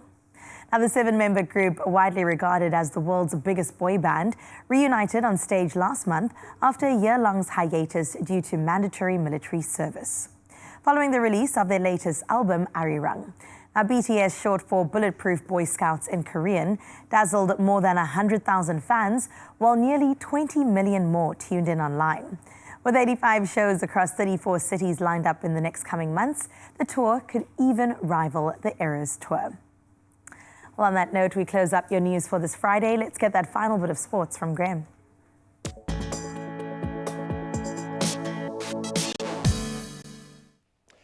Thank you so much, my friend. And we start on a controversial note as Barcelona have filed an official complaint with UEFA following a disputed handball decision in their defeat at the hands of Atletico Madrid last week. So the incident involving Mark Pubel was not reviewed by VAR, strangely enough, sparking outrage at the time. Barcelona claimed then that the call definitely impacted the result and raised concerns over refereeing consistency ahead of what will now be a vital and quite controversial second leg. We get into rugby as Ruan Nokia will officially be leaving the Bulls at season's end for a move to Japan, dealing a major setback to the squad. Understandably, the South African National Rugby Union team lock has been a key leader since his debut, and his departure raises now some serious concerns about the team's depth heading into what will be a blockbuster season next year, I think on a national and local franchise level. Now we can get into cricket, and the IPL is not disappointing this year. And likewise, the young stars, Mukul Chowdhury, announced himself in the best way possible, smashing a match-winning half-century for the Lucknow Super Giants up against the Kolkata Knight Riders. But the 21-year-old's explosive knock sealed a dramatic last-ball victory as well. That's how you put your hand up, rescuing his side from quite a lot of trouble and lighting up the Indian Premier League with a stunning breakthrough performance. Welcome to the family. Now, someone looking for that same kind of impact, and he's finding it early, and a return to form. Rory McIlroy fired 5 under par 67 to grab a share of the lead at the Masters. A blistering back nine surge lifted him alongside Sam Burns on that top spot, with Scotty Scheffler now close behind. And that defending champion now eyeing a very rare back-to-back triumph at the famed Augusta National. So we will watch that space with relish, but that's where we leave our pre-weekend sports. Go and enjoy it, whatever your favorite sporting code is. Soak it up, and all the best to the athletes taking on the Two Oceans Marathon as well. But that's where we leave it for now. Let's catch up on the traffic.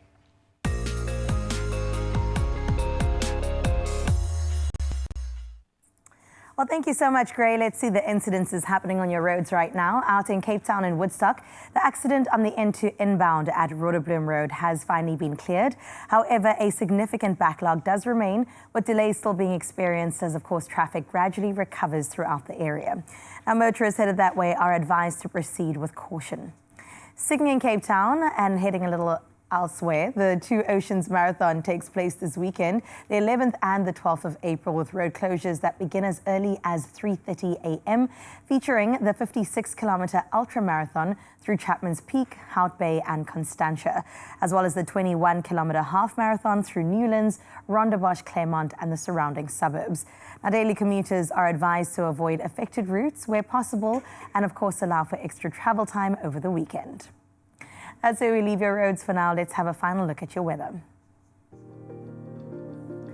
Getting started now out in Polokwane, your day starts with partly cloudy skies. Now, temperatures begin at a low of 14 and rises to a high of 28 degrees. Looking ahead, you can expect mostly sunny conditions with temperatures that will range between 14 and a high of 31 for both today and on Saturday. And then we head to Klerksdorp, where you can expect partly cloudy skies.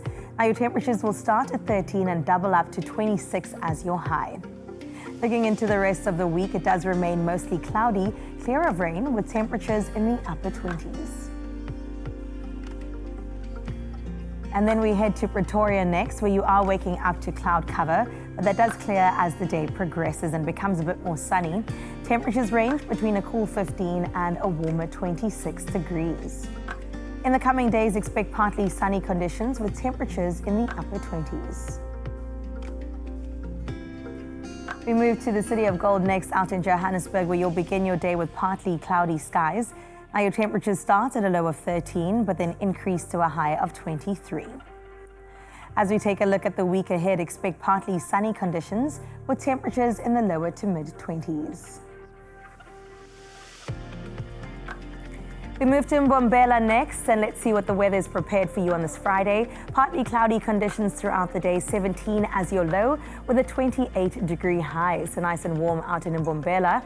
As we look at the week ahead, the warm weather does continue, but rain comes in from Monday onwards. And then out in the beautiful Bloemfontein, let's have a look at what you can expect. Mostly cloudy today, in fact. 13 is how you start your day, but your max is 26 degrees as your high. And as we take a look at the weekend and beyond, it looks like it might be slightly wet, 20% chance of rain on both Saturday and Sunday, but the weather does remain in those mid-20s. Then we move to the coastline now, out in Richards Bay, where it's mostly sunny, a nice change. 19 degrees is your low, with 31 as your high. And as we take a look at the week ahead, the temperatures do remain in those upper 20s, hitting those 30s too. Chances of rain are slight on Sunday and Monday. We head into Durban next, where you will have a mostly sunny day that lies ahead. 21 will be your low and 28 is your high.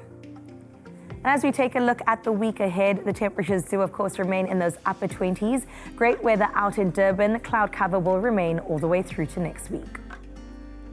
Then we move over to Mthatha, And when we look at your temperatures, it is a 16-degree start with a 31-degree high, but you can expect some afternoon thunderstorms that will come on through. As we take a look at the week ahead, very warm weather, but rain does continue. Saturday, there's a 65% chance, and on Sunday, a 55% chance of rain. Moving on into Cradock next, also some afternoon thunderstorms is what you can expect as you embrace your temperatures as a 16-degree low and a 30-degree high. Having a look at the week ahead, today does peak at 30, but it cools down just slightly as we head into the weekend, welcoming a 75% chance of rain on Saturday. And then out in Ebeja on this Friday, it's partly cloudy throughout the day with a 19-degree start, but that does rise to 34, a nice scorcher of a day for you. And just in time for the weekend too, but tomorrow it cools down slightly as the chances of rain do increase. From GQ to gorgeous George, let's see what your temperatures are looking like. You do have some afternoon thunderstorms that you have to anticipate, but 16 is how you start with a nice warm 31-degree high. And as we take a look at the next coming days, today will be quite warm, but it cools down into the weekend with your temperatures remaining in the lower 20s. Moving on into Cape Town now, out in the mother city, you can expect some more sunny weather as we've been enjoying for the past few days. 17 is your low with a 23-degree high. Let's see if that remains going into the weekend. 24 is your high on both Saturday and Sunday, and it gets a bit warmer as we enter into next week. And then we move on over into Sutherland, where it's partly cloudy in terms of your conditions today. You have a 12-degree crisp start, but that doubles up to 24 as the day progresses. There's a 25% chance that will double up by tomorrow when it comes to your rain. 50% chance of rain tomorrow with 20 degrees as your high. And then taking a look at what Kimberley has to offer, mostly cloudy conditions as well with a 16-degree start. Max is out at 28 degrees as far as your temperatures are concerned. And as we look at the week ahead, great weather, although that chance of rain does remain at a steady 25% throughout. And finally, out in Uppington, let's have a look at what we can see. Partly cloudy conditions is what you can expect. And then, of course, your temperatures are between 18 and 32 degrees. Looking at the week ahead, cooler weather out in Uppington, in fact. Tomorrow, 24 is your high with that 55% chance of rain, which I'm sure you are welcoming with open arms. That wraps up your weather for today, hopefully getting you prepared for what lies ahead. For now, though, we have to do a sunrise recap when it comes to your sunrise morning view, 6, 7, and then finally bring us to 8 o'clock. All right, the first one was over in East London, where Keith showcased a radiant beauty out in Ganobi. Shades of amber and, of course, that gold illuminating through the scattered clouds above a really peaceful park. Absolutely gorgeous, Keith. Thank you for that reminder. Ganobi's beautiful. Cape Town just the same. Nia out in Durbanville in the mother city, just showing a picture glowing under her neighborhood as the sun rises over the distant mountains and, of course, lights up that morning sky. Oof, that sun flare is just too good. And then finally, we landed up in Pietermaritzburg with Mervyn, who captures a peaceful start to the day with golden light that stretches across, and you see the silhouettes of the water tower just there in the distance. Well, listen, that pretty much covers many parts of the country, looking absolutely gorgeous on this Friday. Thank you for getting in touch. And remember, a weekend lies ahead, so make sure your phone camera is clean. Take a photo and share it with us on 063 036 9649. Have your moment in the sun as well, and let us know exactly what it looks like for you. Speaking about a moment in the sun, I'm about to have mine and decorate a cake. We've got two great chefs in the kitchen for Bake That Thing, and we're going to see how I bake that thing straight after this. We'll see you now.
It's my feel-good breakfast show.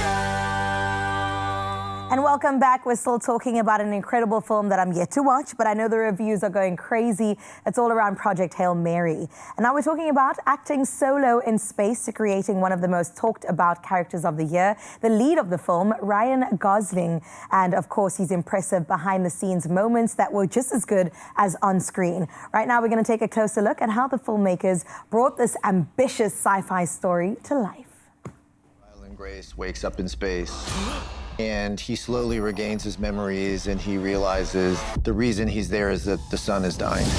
If we do nothing, everything on this planet will go extinct. I am a teacher at Grover Cleveland Middle. You have a doctorate in molecular biology. This is a story about this impossible mission to save the world. It's what you Americans would call a long shot. Hail Mary. There's so many incredible layers to this film, like the idea that you start on Earth and then make friends with an alien. I am Rocky. He's kind of growing on me. At least he's not growing in me, you know, which was a concern for a little while. He's a genius engineer. His planet's dying too. Their friendship is the heart of the movie. One of the things that inspired us to make this movie was Ryland Grace's story. To be a regular person who becomes our best chance to save all of mankind. I'm not an astronaut. I've never done a spacewalk. I can't even moonwalk. Ryan carries this film on his shoulders. And having him on set really created some sort of magic and spontaneity. The concept of a Hail Mary is a last-ditch effort when everything else has failed. It's that belief you can do anything. There are infinite possibilities for this to go wrong. This movie has all the spectacle, but also it's full of so much warmth and humanity. It's the most incredible theatrical experience. The scope of it, it's so epic. It's about how miracles are possible. As long as you don't give up hope. It is time go. I think you're being go time, pal.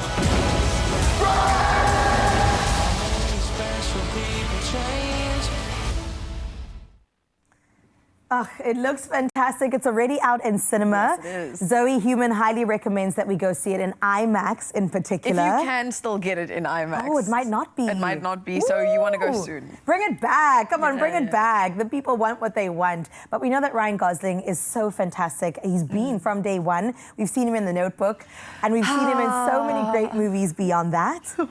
Don't talk about The Notebook. I'll Does it start get crying. you emotional? Yeah. I have loved Ryan Gosling since the beginning of his career. No, but he started acting way before The Notebook as well. But we've seen his journey. We've seen him start to age and then suddenly not aging as much as he... Don't even show The Notebook visuals. I will cry also right now. Yeah. So he's just been fantastic from day one. Commercial success with critical acclaim too. I've got to ask you though, what makes him stand out as like a lead man in Hollywood? Is it his looks? You know, I think he is a genetically blessed man, and I think he's also just come with such confidence into any role. Who else can do Ryan Gosling like Ryan Gosling? Maybe Ryan Reynolds. He could try. He could try. his I best. also love him in 40-Year-Old Virgin. Yeah. The Is that 40 him?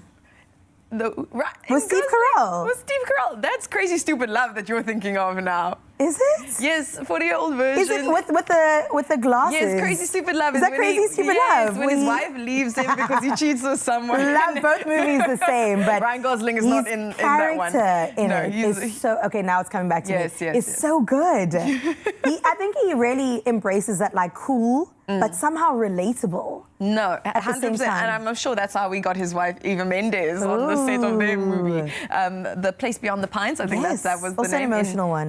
2012, that was when that movie was released. Have you watched it? I haven't seen it No, yet, but no. I've heard lots about it too. I love Eva Mendes. She's fantastic. So with these different roles, because we've mentioned so many now, I mean, there's even La La Land. I would say that Ryan Gosling has range. Barbie too, because how do you go I from... mean, that's not just Ken. It's clearly way more than just Ken. This is what I'm saying, and we're not watching Ken in this movie in particular. It's a whole other character that he's really embodying. So do you think that selecting particular roles in Hollywood is the key to longevity? I don't think so. I think there's so many actors in Hollywood, The Rock, for instance, or Jason Statham, you know, who play the same character in every movie, and they can do that for the rest of their lives and be secure. I think he does diversify a lot, which is really cool and interesting. I mean, you have actors like Matthew McConaughey, who was very much rom-com, and then he decided, you know what, I'm tired of constantly getting rom-coms. Even if they're paying me so much, I need to diversify, and then he did, you know. And I think this could be Ryan Gosling's major diversification that really puts him in a whole different bracket of acting. Yes, especially as he considers the latter half of his acting career now, right? Stepping into new roles, maybe more dad roles too. Very excited to see this. He is a father, exactly. We're talking about Project Hail Mary. Please catch it if you have not seen it already. The trailer looks fantastic. You give it how many popcorns? Oh, I give it 2 thumbs down, which you only get if you've watched the movie. You'll only get the reference, which means 2 thumbs down. Yes, because in the movie, Rocky, he says thumbs up, then he does a thumbs down. So yes, it's a great movie. 5 out of 5. 5 out of 5. 2 thumbs down, which means 2 thumbs up. We love to see it. So Human's not going anywhere. She's back with entertainment news. And yes, we're delving into Ryan Gosling's private life straight after this. Ooh la la. I want to know who Rocky's dating right now. What does that private life look like? Come on, man. It's rocking, guaranteed. We could all be rocking our way into the weekend. Why? Because there are some massive winnings to be won. If you play your Powerball Plus, there is an estimated 63 million rand sitting in our jackpot today. So what are you waiting for? Please go and get those tickets in store as soon as they open. nationallottery.co.za is where you'll find them online. You can use their official mobile app. You can use your own cell phone banking app. There are so many modes, and we'll keep reminding you on the Expresso socials. So feel free to check them out when you go and check out all the amazing little Easter eggs there for you. And then make sure you push or play Powerball Plus today. 63 million reasons to do that, sitting in that jackpot right now. Now, of course, speaking of winning opportunities, World Sports Betting, we are going to be spinning a wheel, and one of you is going to be winning big. Focused on that 5,000 rand. Start manifesting, if you will, an opportunity to get very excited, and I could be calling you after this.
It's my feel-good breakfast show.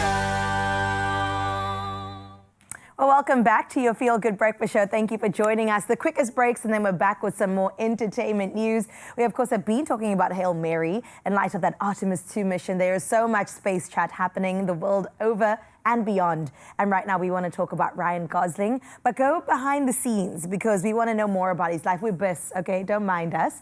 And it is super ultra private with his life away from Hollywood. But Zoe Human's going to give us a breakdown of his life with Eva Mendes. Apparently he's a dad. We're going to talk about the Gos. The Gos. The Gosling. Yeah, did you get it? That's great. He's a dad? Yes, so he's got 2 daughters, Esmeralda and Amada, with his wife, Eva Mendes. If you're like, hi, I didn't know that Ryan Gosling had a daughter, it's because they've been trying their best to do that. They've been very good at it. They've been very good. So, like I said earlier, they started their relationship while filming on set, yes? So a lot of people saw that, and there has been rumors that that all started as a PR relationship. Oh. Yes.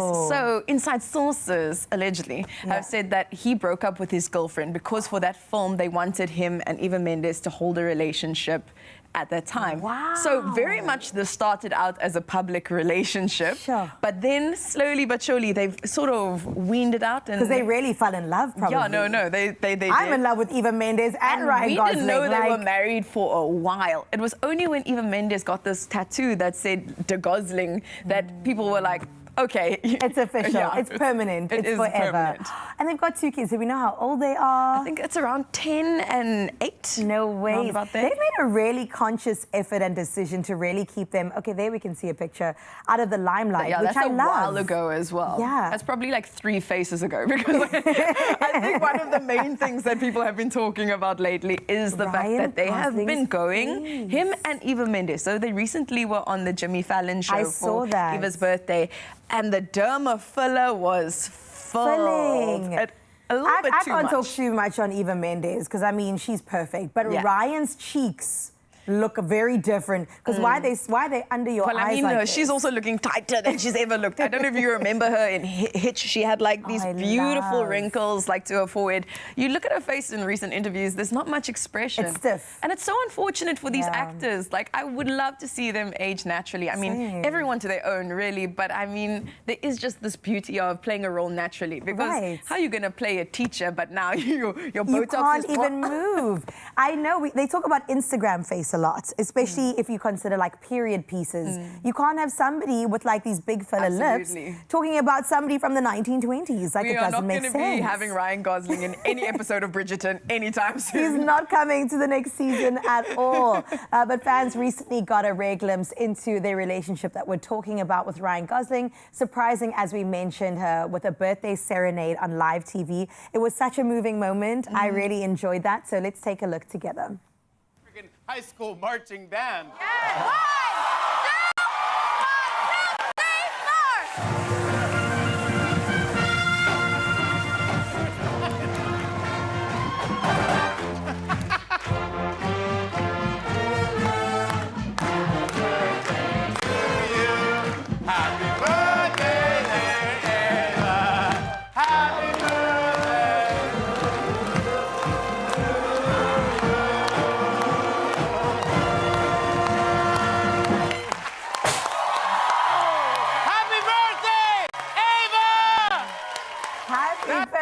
Eva Mendes. We love to see it. I love that episode of Jimmy Fallon as well because in the audience, they just invited teachers by Ryan Gosling's recommendation. Exactly. Because he is a teacher and he just said, I wanted to pay tribute to those that don't often get a light shone on them. And I was like, if we didn't love you then, we love you even more now, Ryan Gosling. Everything they do together is just beautiful. Like, when they do choose to step out into the limelight, it is for special reasons and they just package it really well. I love that. Couples that do things together stay together, right? I wanted to ask, are you very much a person, like, in your relationship that posts online about your relationship? Or do you try and keep it more I do try to keep it private. I think I will, obviously, in future, but I tried once or twice, and the comments, I said, y'all are getting too comfortable. Yeah, y'all are getting a little too. I don't know love it. So I post what I need to, what I want to, and as you know, life develops, I'll post a little bit more as we go on. But we love to see the two of them together. Catch the movie. She's not in it, but he is. It is called Project Hail Mary, and if I catch you at the cinema, we'll cry together. Zoe Human, thank you so much. No, thank you. I'll join you for a second watching. You know what? It's a date. And we still don't know who Rocky's in a relationship with. Come on, please do some digging, guys. The internet must know. Now, right now, I want you to focus on one thing, and it's my beautiful wheel right here and the numbers lying thereon. If you give it a spin, we could see what you could win. The World Sports Betting Spin to Win wheel is in motion, well, almost. and one of you is going to be walking away with 5,000 Rand cash today. That's the simple truth. So we asked you guys to answer a pretty simple question. Bafana went up against Panama at the DHL Stadium last week. Mixed feelings about our results. Who scored the only goal for South Africa? Well, Ivan Prince replied with Mbekazeli Mbokazi very correctly. So I think we wished we had gotten a few more, but he was the man of the moment. And we have got Ivan on the line right now. Ivan, how are you? Good morning. Good morning, Graham. I'm doing good, and you? I'm very good. Am I pronouncing your name right? I've known many Evans and Evans in my life. How do you pronounce your name? You pronounce it as Ewan. Ewan. Oh, I love that. You're making me miss my Ivanikis, my Ewan as well. Well, Ewan, congratulations, buddy. You are through. You potentially could win up to 5,000 Rand on our wheel. How are you feeling? I'm feeling excited. Good. So I have a feeling you're going to say give it gees, but I'm going to take my cue from you. When I spin this wheel, do you want gees? Do you want me to give it some oomph, or do you want me to be a bit more slow and steady? How are you feeling about the spin this morning? You can give it some gees, Graham. Give it some gees. Okay, well, I'm going to have to feed off your energy, my friend. I'm going to ask you to count me down from 3, 2, 1, and then say the word spin, and I'll give it some gees. You ready? Yes. Okay, go for it, Ewan. 3, 2, 1, spin. Oh, I gave it some rice there. Hopefully not too much. Listen, you win anything, you've won something, which is great, but we desperately wanted to keep going a little further, keep going a little further. Come on, use your willpower.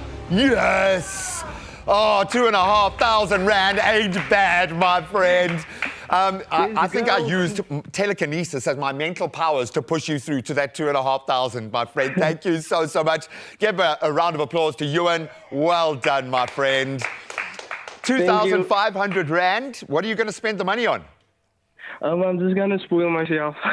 Good. You deserve it, dude. You deserve it. I hope you have the most amazing weekend. And yes, enjoy spoiling yourself because you've earned the right. 2,500 Rand heading your way. Well done, Ewan. Thank you. And that's how you do it. Just like that, another winner. And you can catch the same opportunity if you catch the World Sports Betting Spin to Win Wheel every Feel Good Friday. But you've got to start at our socials Monday to Thursday and see how you need to enter. Get ready to spin and win with World Sports Betting. Every Friday morning on Expresso, one lucky viewer will walk away with up to 5,000 Rand in cash. Want in? Simply head to the competition post on Expresso's Facebook, Instagram or X pages and answer the weekly question and include hashtag World Sports Betting. Don't miss your chance to turn your Friday morning into a winning one. T's and C's apply and can be found at expressoshow.com. World Sports Betting, where every spin could be a win.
It's my feel-good breakfast show. Welcome back. Let's get even more excited about something else. It's been that kind of show this morning, but over the last few weeks, we have been getting super excited about one particular show, Tropica Island Search. It's taking us there. We headed all the way to Thailand, and I haven't been there in person. I kind of feel like I've at least dipped my toes in the water now. From beaches to the culture, it is a destination that delivers. But what really stands out is just how smoothly it all comes together when you've got the right partner in your caller, and Warlaw Travel is exactly that. So let's take a little look at how Warlaw, they brought this experience to life. Take a look. Welcome to Andaman Embrace Patong. Sawadika, and we get to the Andaman Embrace Patong and they embrace us, honey. Warlaw Travel has been just so hospitable already. I mean, they're even opening doors for us. I'm met by this beauty of this lovely place we're going to be staying at. It's just been so seamless from South Africa getting to Thailand. It's been lovely. It's giving 5-star. It's giving luxury. It's giving we're about to have a good time. So I'm impressed. Where the limestone cliffs rise up from the turquoise waters. Places where so many people want to go because they're world famous. Now, to truly understand Thailand, you've got to go beyond the beaches. Wat Chalong is the spiritual heart of Phuket. It's calm, it's powerful, and it's deeply rooted in tradition. When the sun goes down, Phuket doesn't slow down. Exactly, and this is why Chilva Night Market is where locals gather, flavors come alive, and the nightlife really begins. Now, Warlaw Travel, Ami and D, I give them 20 out of 10. Oh, what an incredible guide. Oh, and they did have an amazing time. And joining us right now to explain how they get that right, joining us is Dominique Frick from Warlaw Travel, South Africa, along with one of her international friends, View Kainmi from Warlaw Travel in Thailand. Well done to both of you. Absolutely love that experience. And we are selling the island lifestyle, and you nailed it. Absolutely love this for the teams that are going to go for Zanele. Hopefully, if she makes it back to Thailand, if that becomes our island destination. But Dominique, it looks like a complete experience. How do you guys, where do you even begin when you start putting the magic that you do together? Yeah, there's a lot that goes on in the background before anyone even touches ground in Thailand. We have a big team in South Africa that looks after operations as well as on the ground in Asia. From the minute that customers come in and start interacting with us, the aim is to make the booking process as simple and enjoyable as possible. Travel is exciting, so it's got to be all about that excitement. Exactly. Yeah. And yeah, keeping that flowing on the ground. So our team in Thailand looks after them when they get there and throughout, and the smooth running continues without them knowing about everything that's happening in the background. It's kind of like the eventing world for us. As an MC, you walk onto a stage just keeping 99% of what's going on behind the scenes. That would terrify everyone. But I love that because traveling can be high pressure, and it's often the intimidating thing that maybe keeps us from going to beautiful destinations like Thailand. What do you think people are most surprised by or impacted by from South African perspective when they get to your beautiful slice of heaven? I think like people expect to go to the beaches, beautiful scenery and, culture in Thailand, but they don't expect that it's going to be like warm and welcoming and alive. I love that. Yeah, it's really alive in Thailand, like, especially the culture, the food and people. And, you can just walk around the street very safely, you can get food everywhere. All day, all night, 24 hours. And it sounds like you've always got a human connection to do that. Yes. So just ask someone, just walk to the closest stranger and ask what they recommend you eat from a street food perspective, just anything like that. But it's the warmth, which I absolutely love. The devil is in the details, and everyone is so different. So you obviously spend a lot of time getting to know your customers and you feed off that. But how does that come to bear? Once we've arrived in Thailand, how do you look after your guests in that space? Yeah. So for us, the little things make a huge difference, right? Clear communication, smooth transfers, hotel locations, and really planning itineraries that don't feel rushed and that the travelers feel like they have the time to do what they want to do. And for us, that team on the ground, that small decision we made to have that local Thailand team makes the biggest impact. Customers in a new destination know that they've got someone that's on WhatsApp. Safety. safety, can give you suggestions for massages, food, and all the cool things to do and how to experience Thailand to its fullest. And I love it. And the language we are using here is very, very overt, okay? I'm understanding this because you need friends in all these places, just like an international visitor coming to South Africa needs to have people on the ground to look after them. That being said, due diligence, when we're going to go to a place, we must know something, we must learn something, we must connect emotionally. What should we know when we go to Thailand? What will help us get more out of the beautiful experience? Well, the simple is to say hello. Okay. So in Thai, we say sawatdi. Sawatdi. Sawatdi. Sawatdi. Yeah. And for female, we'll end the conversation as sawatdi ka. Sawatdi ka. And for male, you'll say sawatdi krap. Sawatdi krap. Yes, with a gesture of Y a little bit. And once you've taken that step and you open up, how much does that mean to the people living in Thailand to receive international visitors? I think South Africans and Thai people have a very similar energy. Yeah, like it's very fun in Thailand. Like people are very welcoming, like for the international travelers and all. So yeah, we'll welcome everyone to Thailand. We're a good fit. We're a good fit. I like that. How do we book our seats? Obviously, we can dream about making it onto Tropica, and we can earn our trip there. But no, there is access right now today. I can call, Absolutely. Right? So we've got a couple retail locations in Gauteng, and a quick spoiler, one coming in the Western Cape soon. Well done. We're available online via our website, web forms, telephone, email. We are contactable across South Africa. And we make the booking process super simple and supportive. We have a brilliant team of experienced experts in South Africa that make sure they understand what the customer needs. What is that dream? How do we turn it into reality? How do we get you overseas and get you to experience all things Thailand? And she says it matter of fact because they are in the business of magic. That's what you do every day. So thank you so much for doing what you do. For those South Africans that get to just have a paradigm shift, that's what happens when you travel, when you explore, when you embrace. And of course, we're going to be doing a whole lot of that through Tropica Island Search today at 4 p.m. on SABC1 and see exactly how the Thailand journey unfolds and how that adventure looks. And of course, I hope you're ready. Tiger Valley Mall this weekend from 9 a.m. to 5 p.m. It's your chance.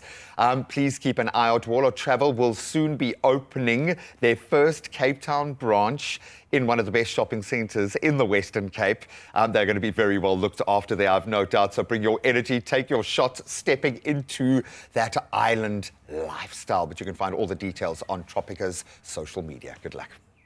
Join me, Zanele Potelwa, this week as the Tropica Island Search continues in the heart of Southeast Asia.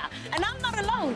I'm with the winner of Tropica Island of Treasure, Zanzibar Hungadi Ndlovu. Welcome to Thailand. Where limestone cliffs rise from turquoise seas, culture runs deep, and island adventure takes on a whole new level. Will Thailand prove to be the smoothest destination yet? Join us Monday evening at 6 on S3 to find out. Well, welcome back to the kitchen. It's myself and Chef Mvuzo Toko back here to finish our beautiful cake. Before we bring the very talented Carissa into the kitchen to show us her skills, we've got a voice note, Chef. The people want to hear from you. All right. Are you ready for this next voice note? Yes, Roll it. let's go. Good morning. Morning, Chef. I wanted to ask, how do you get your cake to be level, to be flat on the top? Because every time when I make a cake, the top, I struggle with the top. It's never level. I have to cut off the top because I can't get it to be level. Level. I got you. I'm loving the voice notes this morning. I'm going to ask Aki if Aki can grab us one of our cake bases, if he's got one left over. He says we're done. Okay, so it's fine. I know what to do. Chef, the question is, how do you get that cake to be level? And the struggle in the voice, the pain. People want their cakes to be level. I know. I've got a trick. Do you have a trick on getting that cake level for when presenting it? I do have one. Right. So when you are baking in the oven, first of all, the oven has to have enough circulation of the heat. So the oven is the first trick to that. If the cake first bakes on the sides, that means that the middle of the cake, it rises lastly. So that's why it has those peaks up. Because on the sides, it bakes and it finishes. And then on the center of the cake, and then lastly, it rises up. And then you have those peaks because the circulation of the heat in the oven is not distributed enoughly. So that's why we now have these ovens with thermofans, which circulates the air, and then the heat and the sponge, it rises just evenly to the top. There we go. And like you said, the thermofans work for that to give you that even bake. Yes. My trick is so easy. When it comes out of the baking tin, you trim the top. But whenever I present a cake, I always present the bottom of the cake because that'll always be perfectly flat and perfect sides. So let's bring in our champion baker, undefeated. Can I get a round of applause? Reigning champion. Reigning champion. Okay, so Carissa, the challenge this morning is not even a challenge because you own this.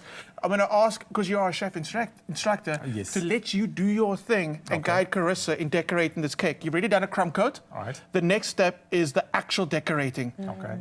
Take it away. We can't have a ghost moment. I'm married. Okay, let's see. What are we doing? Okay, you show me first. All right. Let's just smoothen this out first. Make sure that it's nice and smooth. And while you're doing that, can you tell us why a crumb coat is important, chef? So the crumb coating part, that just means for the crumbs to just be intact, and then you're just getting rid of that so that when you're decorating that it doesn't mess up the final look of the cake. See. Right? Okay, so... That already looks good. All right, so I'm just going to flatten the top, and then you're going to be doing the piping just on top. Right, so what you're going to be doing is you just hold your piping bag right in the middle, and then you just squeeze, just like that, and you can squeeze the opposite side, and then you can do that all. Just enough for the whole cake. Enough for the whole cake. Okay. Channel your inner Chef J. There we go. Oh, that's good. Is that good? That's good. Don't get me too confident now. And then you just feel the other open gaps. The other parts. Do you want them next to each other? Just in the middle next to each other. Okay. Okay. And then it'll be nice to see where you add your own twist to the decoration. Or where to make it your own. Let me go rogue. I find that these, I don't know if you've noticed, so many gatherings today, like in 2026, 2025, have been around food where that people get to decorate and be immersive in the experience. I like it. That's where the memories come from. You're not done? I'm not done. Show us your Carissiness. Let's go. Whoa, Okay. I got a little excited on that one.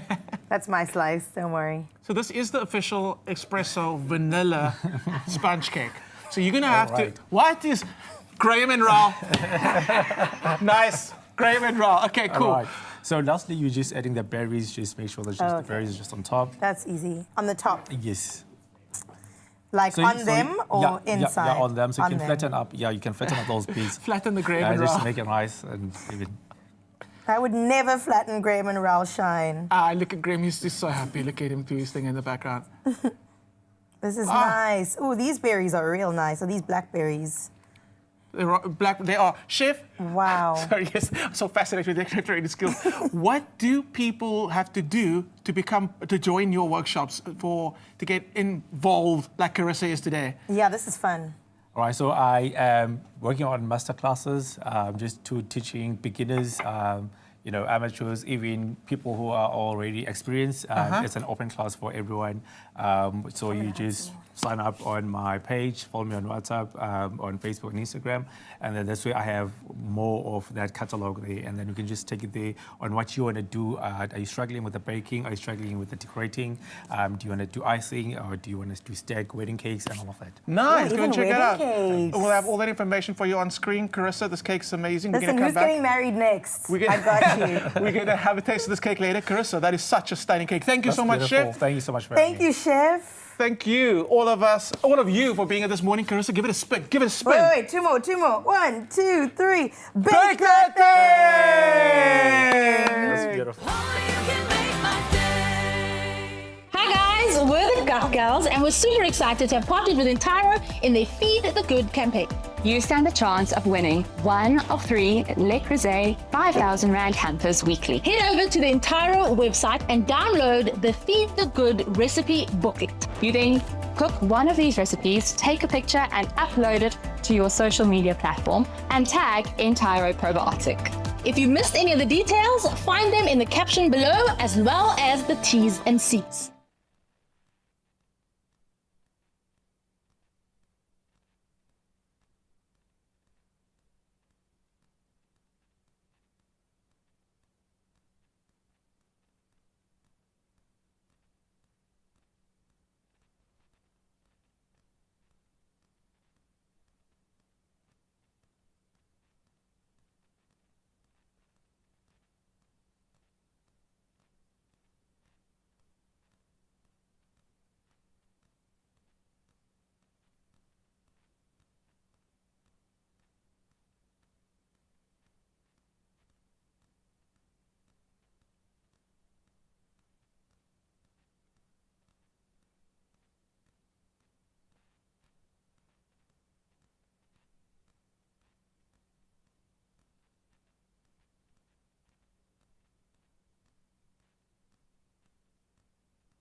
It's my feel-good breakfast show. Welcome back, you beauties. I'm going to say thank you. Thank you for a wonderful week. Thank you for choosing to spend your time with us. It's not lost on us how special that is. So absolutely. Imagine closing the weekend with you, at least the week as we enter into the weekend. Thank you, And then, Lord. of course, sending us into it is Nomfundo Kaluva, joining us ahead of Journey to Jazz that happens on the 30th of April all the way through to the 3rd of May. She's going to give us a taste of what it's all about. It all goes down at the True Karoo. Make sure you get your tickets at quicket.co.za. And I have a feeling this one might tug on the heartstrings just a little. A very beautiful, beautiful dedication. But let's hear from Nomfundo herself. The stage is yours, girl. Thank you so much. So this song is titled Zizi, which is a dedication to my daughter. She's 4. I wrote it a couple of months after I lost my maternal grandmother to COVID. And so the lyric is this play on this idea that she basically saved me from the depths of grief. Yeah, and she's in creche now, so I dedicate this one to Zizi.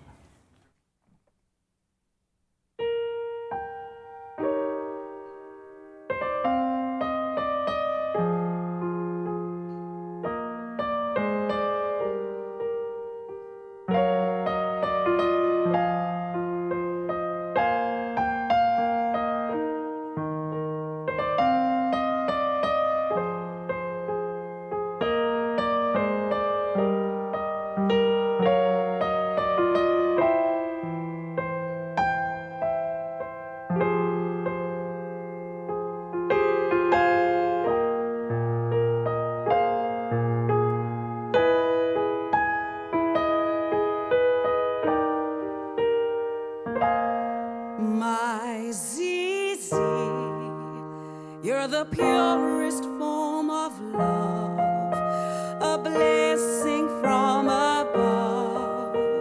I cannot believe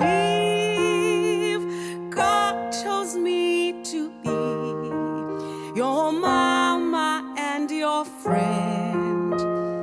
You danced inside me, silencing my grief. Yes, you gave life to me.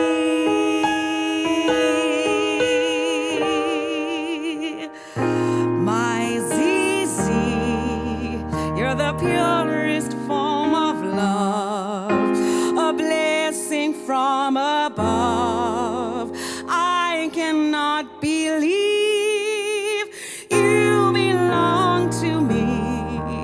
Every morning when I wake and every breath I take will be for your sake. Girl, you gave life to me.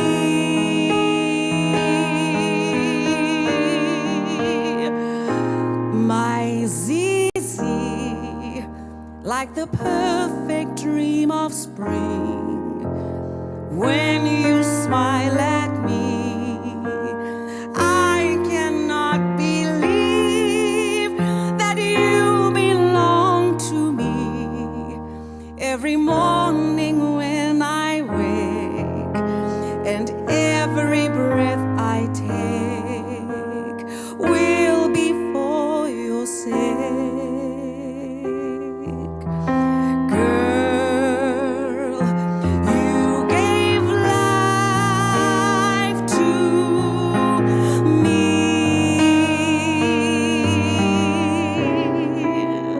Oh, girl,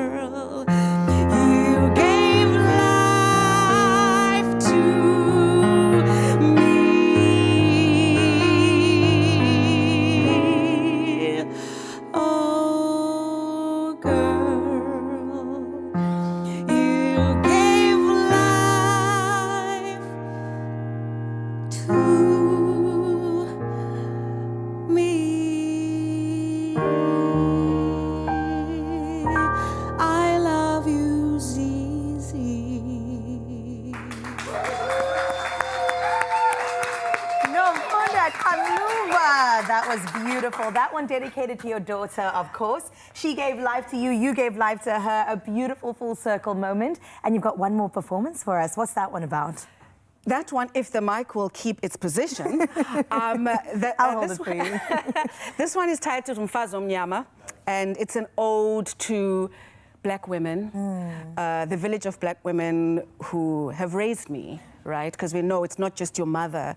So it's really about the beauty and the resilience of Abafazi Abamnyama. Oh, that is absolutely beautiful. The perfect way to send us off into the weekend. Please take it away, Nomfundo. Thank you.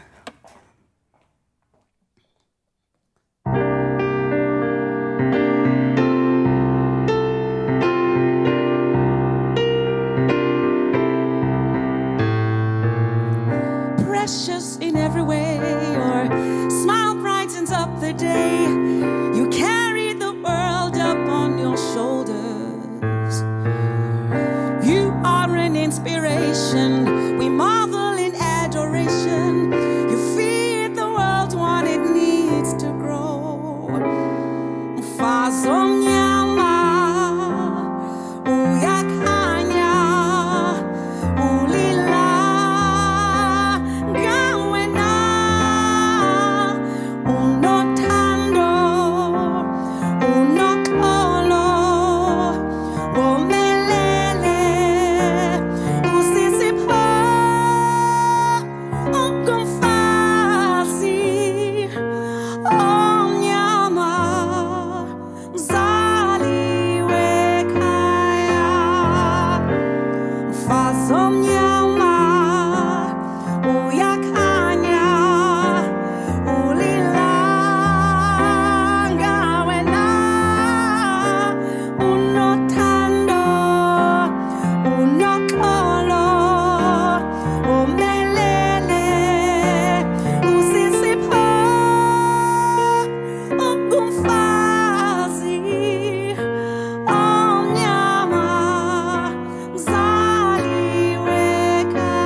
Another feel-good production.